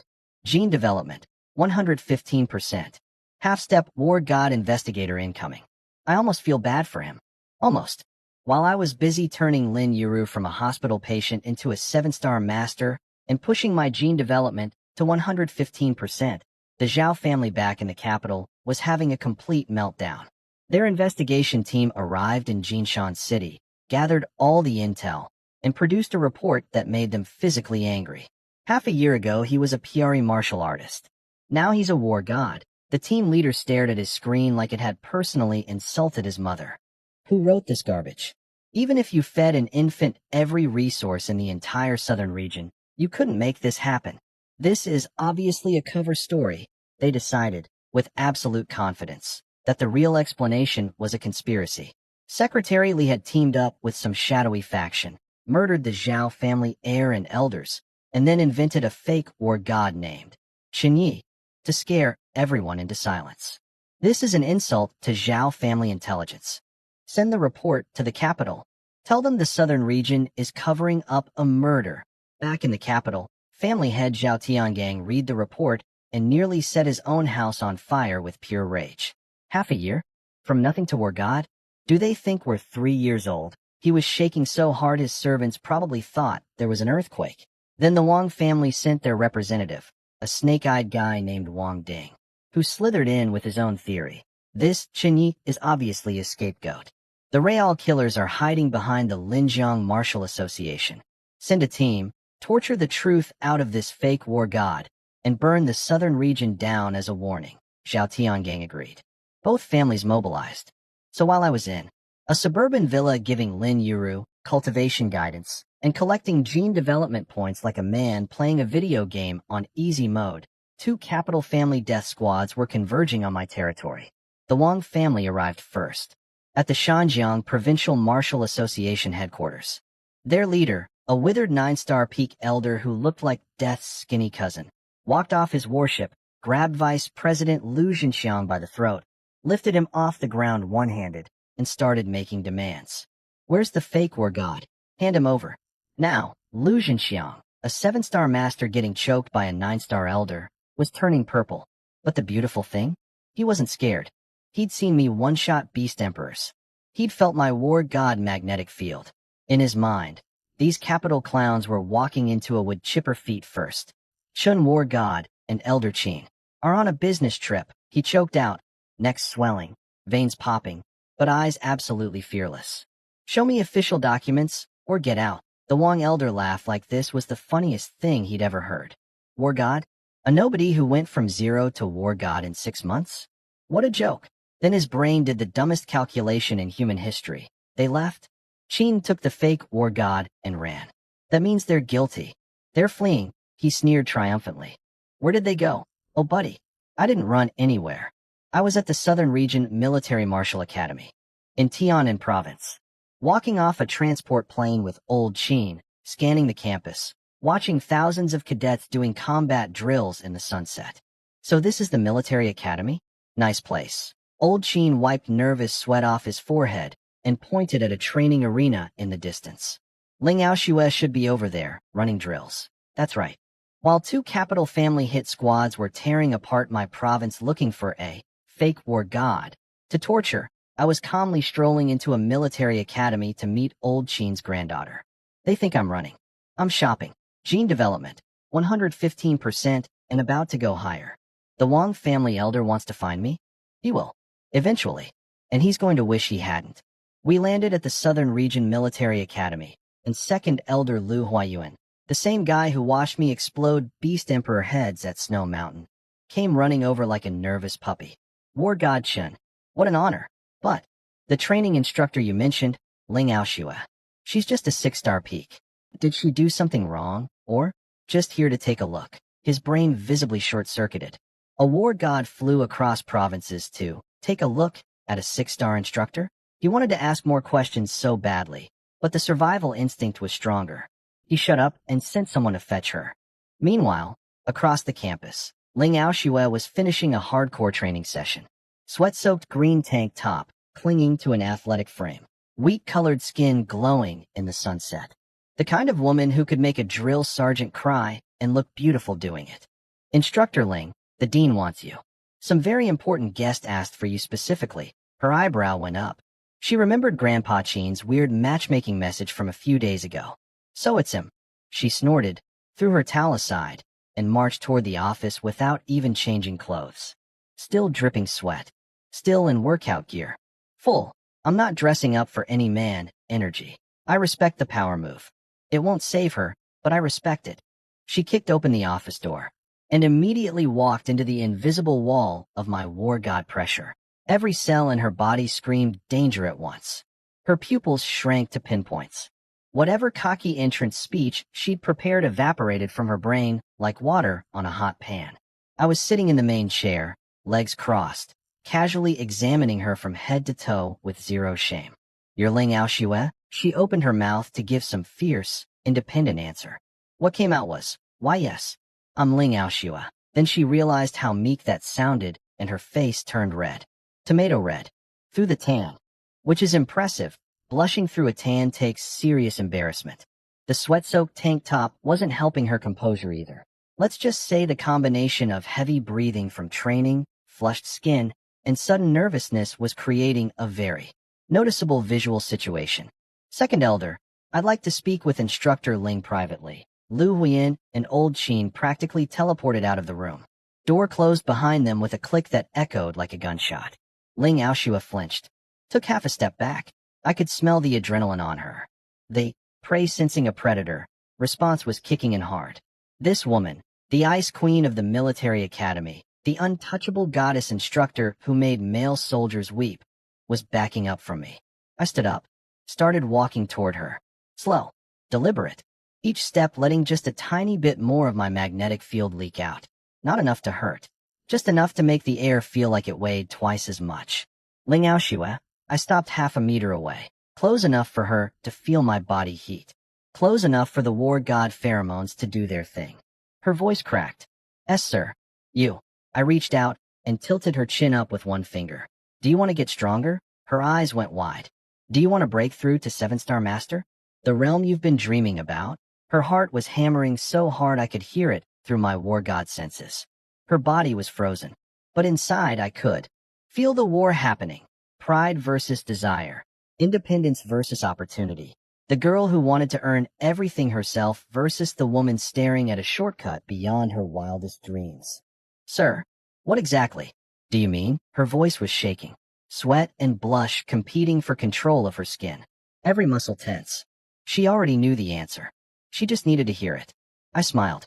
"Become my woman, and everything you've ever dreamed of is yours." The military's most untouchable female instructor stared up at me, deer in headlights, heart pounding, completely overwhelmed. The wild horse Old Qin warned me about? She's already in the stable. She just doesn't know it yet. I walked out of that office alone, looking perfectly relaxed. Old Qin was waiting in the hallway, practically vibrating with anxiety. When he saw me come out without his granddaughter, his face went through a medical emergency. "Chunyi, Aoshua, how did it go?" She said she needs to think about it. Think about it. I have never seen a man so close to a stroke while standing upright. Old Qin's internal monologue was screaming. Think? Think about what? Every 6-star woman in the entire region would crawl across broken glass for this chance, and you want to think? You ungrateful little. I waved him off. Relax. She's a proud girl. A little hesitation is normal. Then I turned to second elder Lu Huan, the academy dean, and laid out the full business plan. No sugarcoating. No corporate speak. Straight facts. I have golden lotus seeds. They can guarantee a breakthrough to 7-star master. I'll give them to any talented female martial artist stuck at 6-star peak. The price: become my woman. Bear my children. Simple deal. Take it or leave it. Lu Huayuan's hands started trembling. Not from fear, from the sheer scale of what I was offering. He'd been running this academy for decades. He knew how many brilliant women were trapped at 6-star peak, watching their dreams die slowly. Some had been stuck for years. Some were running out of lifespan, and I just offered to blow open that ceiling for all of them. His brain did the math in about 2 seconds. Every war god in history has had multiple wives. This is literally how noble bloodlines work. And this one is young, generous, and handing out god-tier resources like business cards. This isn't a transaction. This is the lottery. He bowed so deep his spine probably filed a complaint. War God Chun, I'll handle everything. Give me a little time, and I'll compile a list of the most talented, most loyal candidates from the entire academy. No, the entire southern region. Old Qin watched this unfold with growing panic, glancing at the closed office door where his granddaughter was still thinking, his mental state. Girl. The man is literally opening recruitment. There is about to be a line. You are losing your spot. Stop thinking and start saying yes. He tried to casually mention something about helping with the screening process, clearly planning to sprint back to Ling Aoshua's room and shake some sense into her. I waved them both away. Go handle it. I'm tired. They set me up in the VIP guest house, a gorgeous mountain villa normally reserved for war god level visitors. I stood at the floor-to-ceiling window, looking out at the moonlit campus, doing mental calculations. If I could recruit a batch of 6-star peak women and push them all to 7-star, The 10 times returns could push my gene development toward 200%. Double war god baseline. The power jump would be absolutely obscene. Then I heard it. Tap, tap, tap. Soft footsteps. Hesitant. Getting closer. I didn't turn around. Come in. The door opened. Moonlight poured in. And there she was. Ling Aoshua. But not the sweaty drill sergeant from earlier. She'd changed into a white dress. A dress. The woman who couldn't be bothered to change out of workout clothes for a war god had gone home and put on a white dress. Her tin skin looked like warm ivory in the moonlight. The dress hugged every curve that years of military training had sculpted. Those impossibly long legs peeked out from the hem like they were designed to end arguments. Her eyes were downcast, hands fidgeting. The Ice Queen was nervous.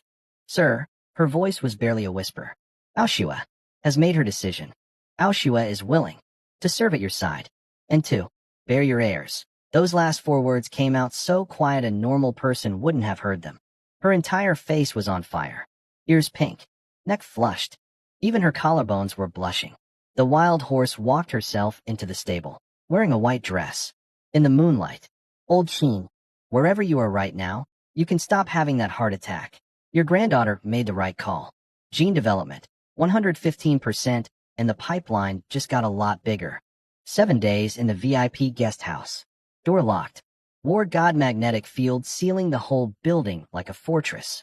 Energy bursts shaking the ancient trees outside. Very mysterious. Very dramatic. Exactly the kind of thing that makes an entire military academy gossip nonstop. Outside the main building, 3 women were waiting. Han Shuang, Wang Ming, and Zhao Qing, the hand-picked 6-star peak candidates that Dean Liu had rounded up for me. All of them staring at my closed door with expressions that were equal parts jealousy, anticipation, and competitive fury. 7 days, Zhao Qing muttered, pushing her glasses up. That Ling Aoshua always acted so pure and above it all. Martial arts is my only love. And now look, she goes in and doesn't come out for a week. So much for principles, Han Shuang added, dripping acid. Wang Ming, the combat instructor in the tight red suit, said nothing. Smart girl. The quiet ones usually are. They were all thinking the same thing. That should be me in there. Patience, ladies. There's a queue, and it's about to get shorter. Inside the building, Ling Aoshua was curled up against me, short hair messy, tin skin still flushed, every trace of her ice-cold drill sergeant persona completely melted away. The wild horse? Fully tamed, purring like a kitten. Then boom. 7-star master energy erupted from her body and flooded the room. Her eyes flew open. I really broke through. 2 golden lotus seeds. 7 days of war god-level meridian reconstruction. Every impurity in her body ground to dust and flushed out. I didn't just push her past the bottleneck. I rebuilt her foundation from scratch. My system sang its beautiful song. Ling Aoshua, 6-star peak, 7-star master. 10 times return. Gene development, 5%. Current, 120%. 120. Each percentage point at this level was worth months of normal training, and I just got 5 in a week.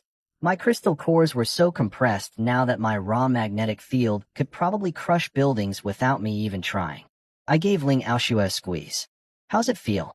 She buried her red face in my chest. Thank you, sir. Aoshua is forever yours. Good. Now get in line behind the other 3 who are waiting outside plotting each other's downfall. But, because the universe can never let me enjoy a good week in peace, trouble was rolling up the highway. Wang family. 9-star peak Elder Wang Tsang. Black armored car. Full investigation squad. Heading straight for the military academy. These clowns still thought I was a fake war god. A scapegoat. A puppet that the southern region propped up to scare them. Their brilliant analysis. Half a year from nothing to war god? Obviously fake. The real killers are hiding behind this kid. So Wang Tsang, a man whose entire investigative strategy was based on being completely wrong about everything, devised a plan. Will request a formal academic martial exchange visit. Force this fake war god to demonstrate his power in public. The second he can't perform, it's not a sparring match anymore. It's an execution. He was sitting in his car, stroking a Wang family medallion, radiating smug confidence like a man who's about to walk face first into a glass door he doesn't know exists. Back at the academy, Dean Liu was looking at a growing list of female candidates. Some were even trying to retire early from frontline duty just to get a shot at my golden lotus seeds, when his secretary burst through the door screaming, "The Wang family is at the gate. 9-star peak elder, demanding T.O.C. Chenwai." Liu's face went white. He glanced toward my building. Then he grabbed his coat and ran to meet them. And me? I was still in bed with my newest 7-star master, gene development at 120%, 3 more candidates, waiting outside my door, and a 9-star peak elder driving up to challenge a fake war god who was currently stronger than anything the Wang family had ever produced. This is going to be fun. So I'm in the guest house having a very productive week with Ling Aoshua. Gene development climbing beautifully, new 7-star master minted, everything going according to plan, when I sense a commotion at the front gate. Some clown in a purple outfit just rolled up in 3 black armored cars like he's invading a country. Wang family elder. 9-star peak. Name, Wang Tsong. Face, like a vulture that learned to frown. He stepped out of his car and immediately blasted his 9-star pressure across the entire campus. Students stumbling, knees buckling. The universal language of, "I'm important and you're not." Dean Liu ran out to greet him, sweating bullets, doing the full customer service smile. "Welcome to our humble academy, Elder Wang." What an honor. Wang Tsong didn't even look at him, just snorted through his nose like Liu was a speed bump. His little lackey, some 6-star errand boy named Wang Chung, stepped forward and delivered the most insulting line possible with a straight face. "We heard you have a war god here? Strange that he hasn't come out to greet us yet." A war god. Coming out to greet. A 9-star elder. That's like asking a king to fetch the mailman's slippers. The disrespect was so thick you could cut it with a knife. Poor Liu tried to cover for me. You see, War God Chun is currently in closed-door meditation, comprehending the mysteries of heaven and earth. Comprehending. Wang Tsong burst out laughing. That awful, cackling, "I'm so superior" laugh. A boy who was a PRE martial artist 6 months ago is comprehending cosmic mysteries? Do you think I'm stupid? Then he bulldozed past 2 security guards and started marching toward my building. Not walking, charging, like a battering ram with a bad attitude. "Move. Out of my way." Liu was scrambling behind him, practically crying. "Elder Wang, please." "You can't." "Yeah, that's my cue." The doors of the guest house opened.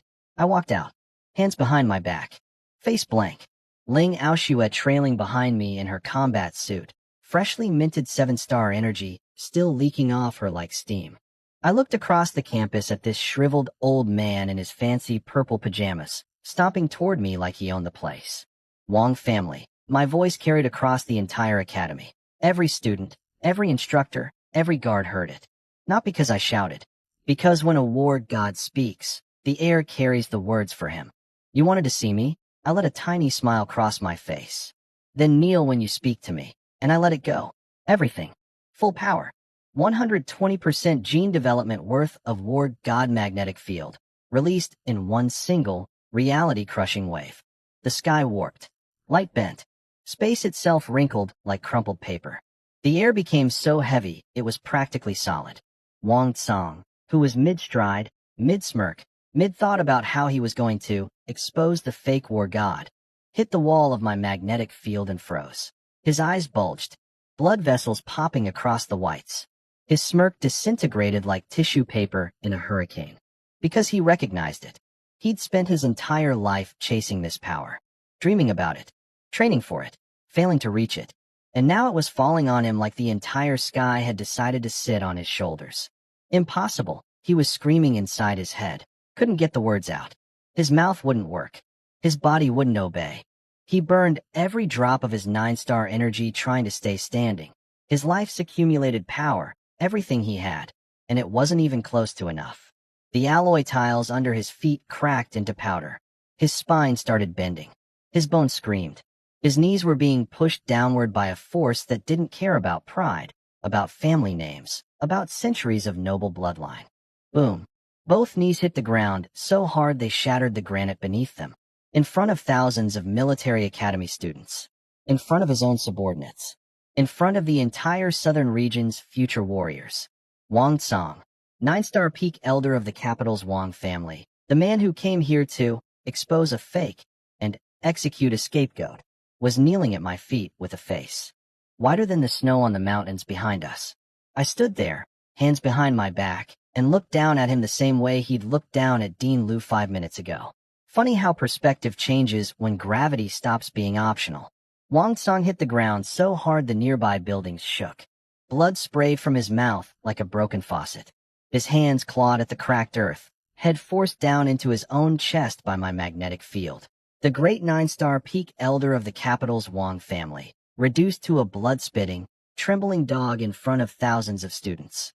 Behind him, his entire elite investigation squad, already flat on the ground. Every single one. They went down like dominoes the second I released my field. These were supposedly top-tier capital fighters, and they couldn't even manage a whimper before face-planting into the dirt. The silence that followed was beautiful. Thousands of students and instructors, standing frozen, breathing hard, watching a scene that would be burned into their memories forever. Ling Aoshue behind me was looking at the whole thing with eyes that had gone from respect to worship to I will follow this man into the sun. Very flattering. Very motivating. I walked toward Wang Song. Not fast. Nice and slow. Letting each step sink in. Wang Elder, right? He was shaking so violently it looked like he was vibrating. I heard you had some opinions about my... What was it? Comprehending cosmic mysteries? I tilted my head. Feeling enlightened yet. He couldn't even look up. His 9-star peak energy, his life's work, decades of cultivation, was completely frozen under my field. Like trying to light a match inside a glacier. I was wrong. Please. Forgive me. Oh, now he's polite. Funny how that works. Forgiveness? I let a little more pressure leak out. You capital families really have been throwing your weight around so long you forgot what it feels like to stand in front of an actual war god, haven't you? Then I grabbed the air with one hand. The magnetic field around Wang Song tripled. His bones started cracking, not breaking, just cracking enough to make that horrible sound that makes everyone watching grab their own knees involuntarily. He screamed. The full, lung-emptying, dignity-destroying kind of scream. I flicked my wrist. His body launched across the campus like a ragdoll fired from a cannon, smashed into the Academy's Hero Memorial Wall, the fancy marble one with carvings of legendary warriors, and painted. It red with his blood. Lock them all up. Detention cells. I said it the way you'd say, take out the trash. Yes, SIR. The campus security responded with the most enthusiastic, yes, SIR, in military history. Every single guard's eyes were on fire. Their war god just swatted a capital elder like a bug on their home turf. Morale? Through the roof. They'd run through walls for me right now. Half an hour later, I was sitting in Liu Huayuan's chair, my chair now, let's be honest, and the 3 6-star peak candidates were standing before me. Han Shuang, cold beauty type, mature, elegant. Wang Meng, wild and fierce, red combat suit, legs for days. Zhao Qing, glasses, intellectual energy, secret fire hiding behind the bookworm act. All 3 of them were staring at Ling Aoshue, who was standing behind me radiating 7-star master energy like a human lighthouse. The woman they'd been trash-talking for a week was now a full realm above them. The jealousy?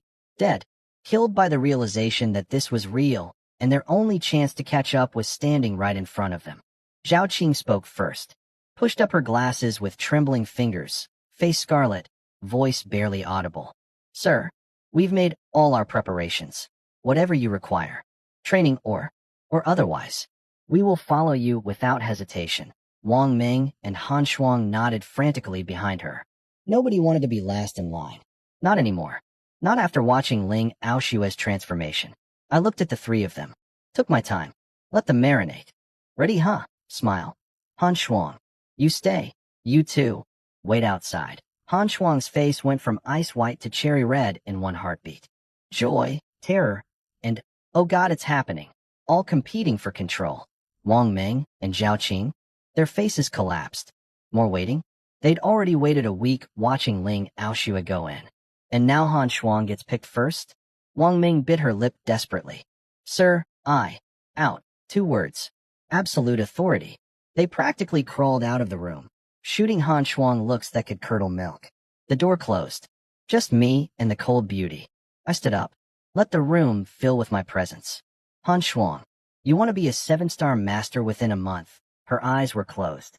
Body trembling. Every defense already surrendered. Yes.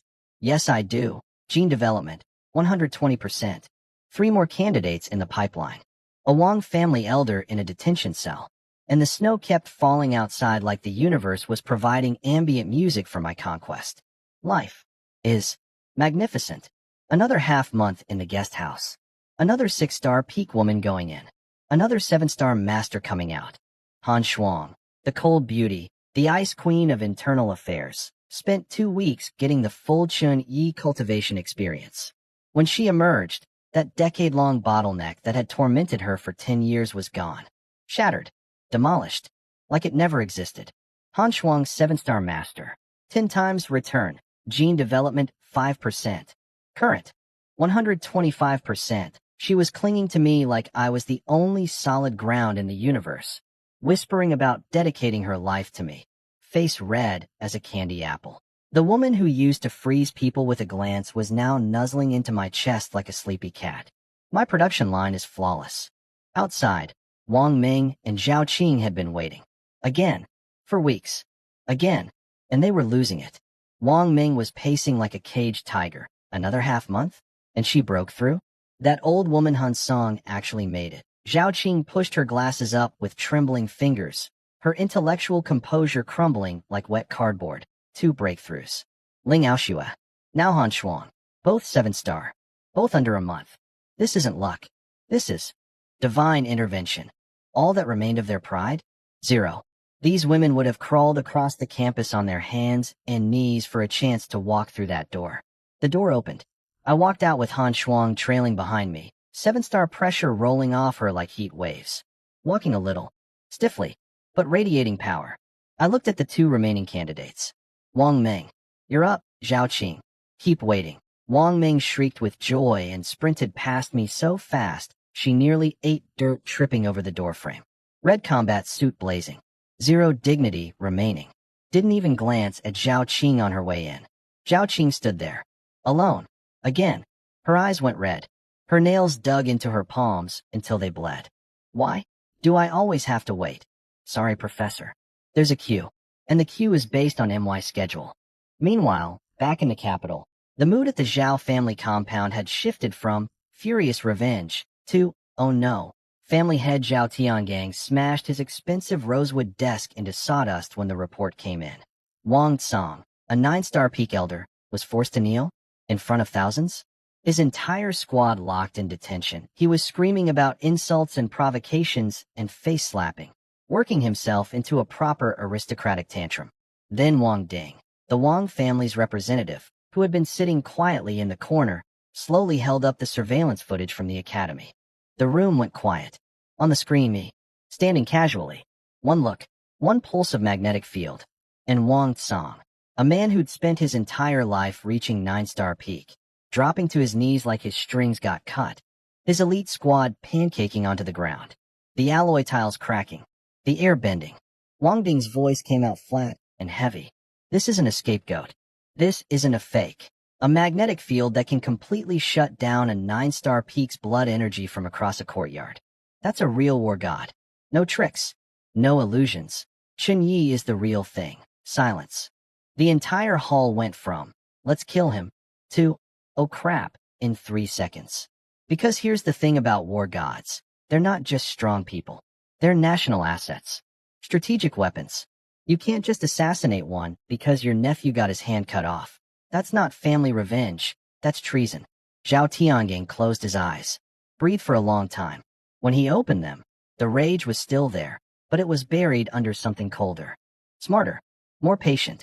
Anyone who mentions revenge on Chun Yi from this moment forward, I will personally execute them. We wait. The great Zhao family. The capital's most powerful clan. Backed by an actual war god ancestor. And their official strategy regarding me? Hide. Shut up. Don't poke the bear. Meanwhile, the bear was in a guest house at a military academy, surrounded by beautiful women lining up to become 7-star masters, gene development climbing toward the stratosphere, and a very patient professor with glasses waiting outside for her turn. Gene development, 125%. Pipeline full. Capital enemies, officially terrified. And I haven't even started on the second batch of candidates yet.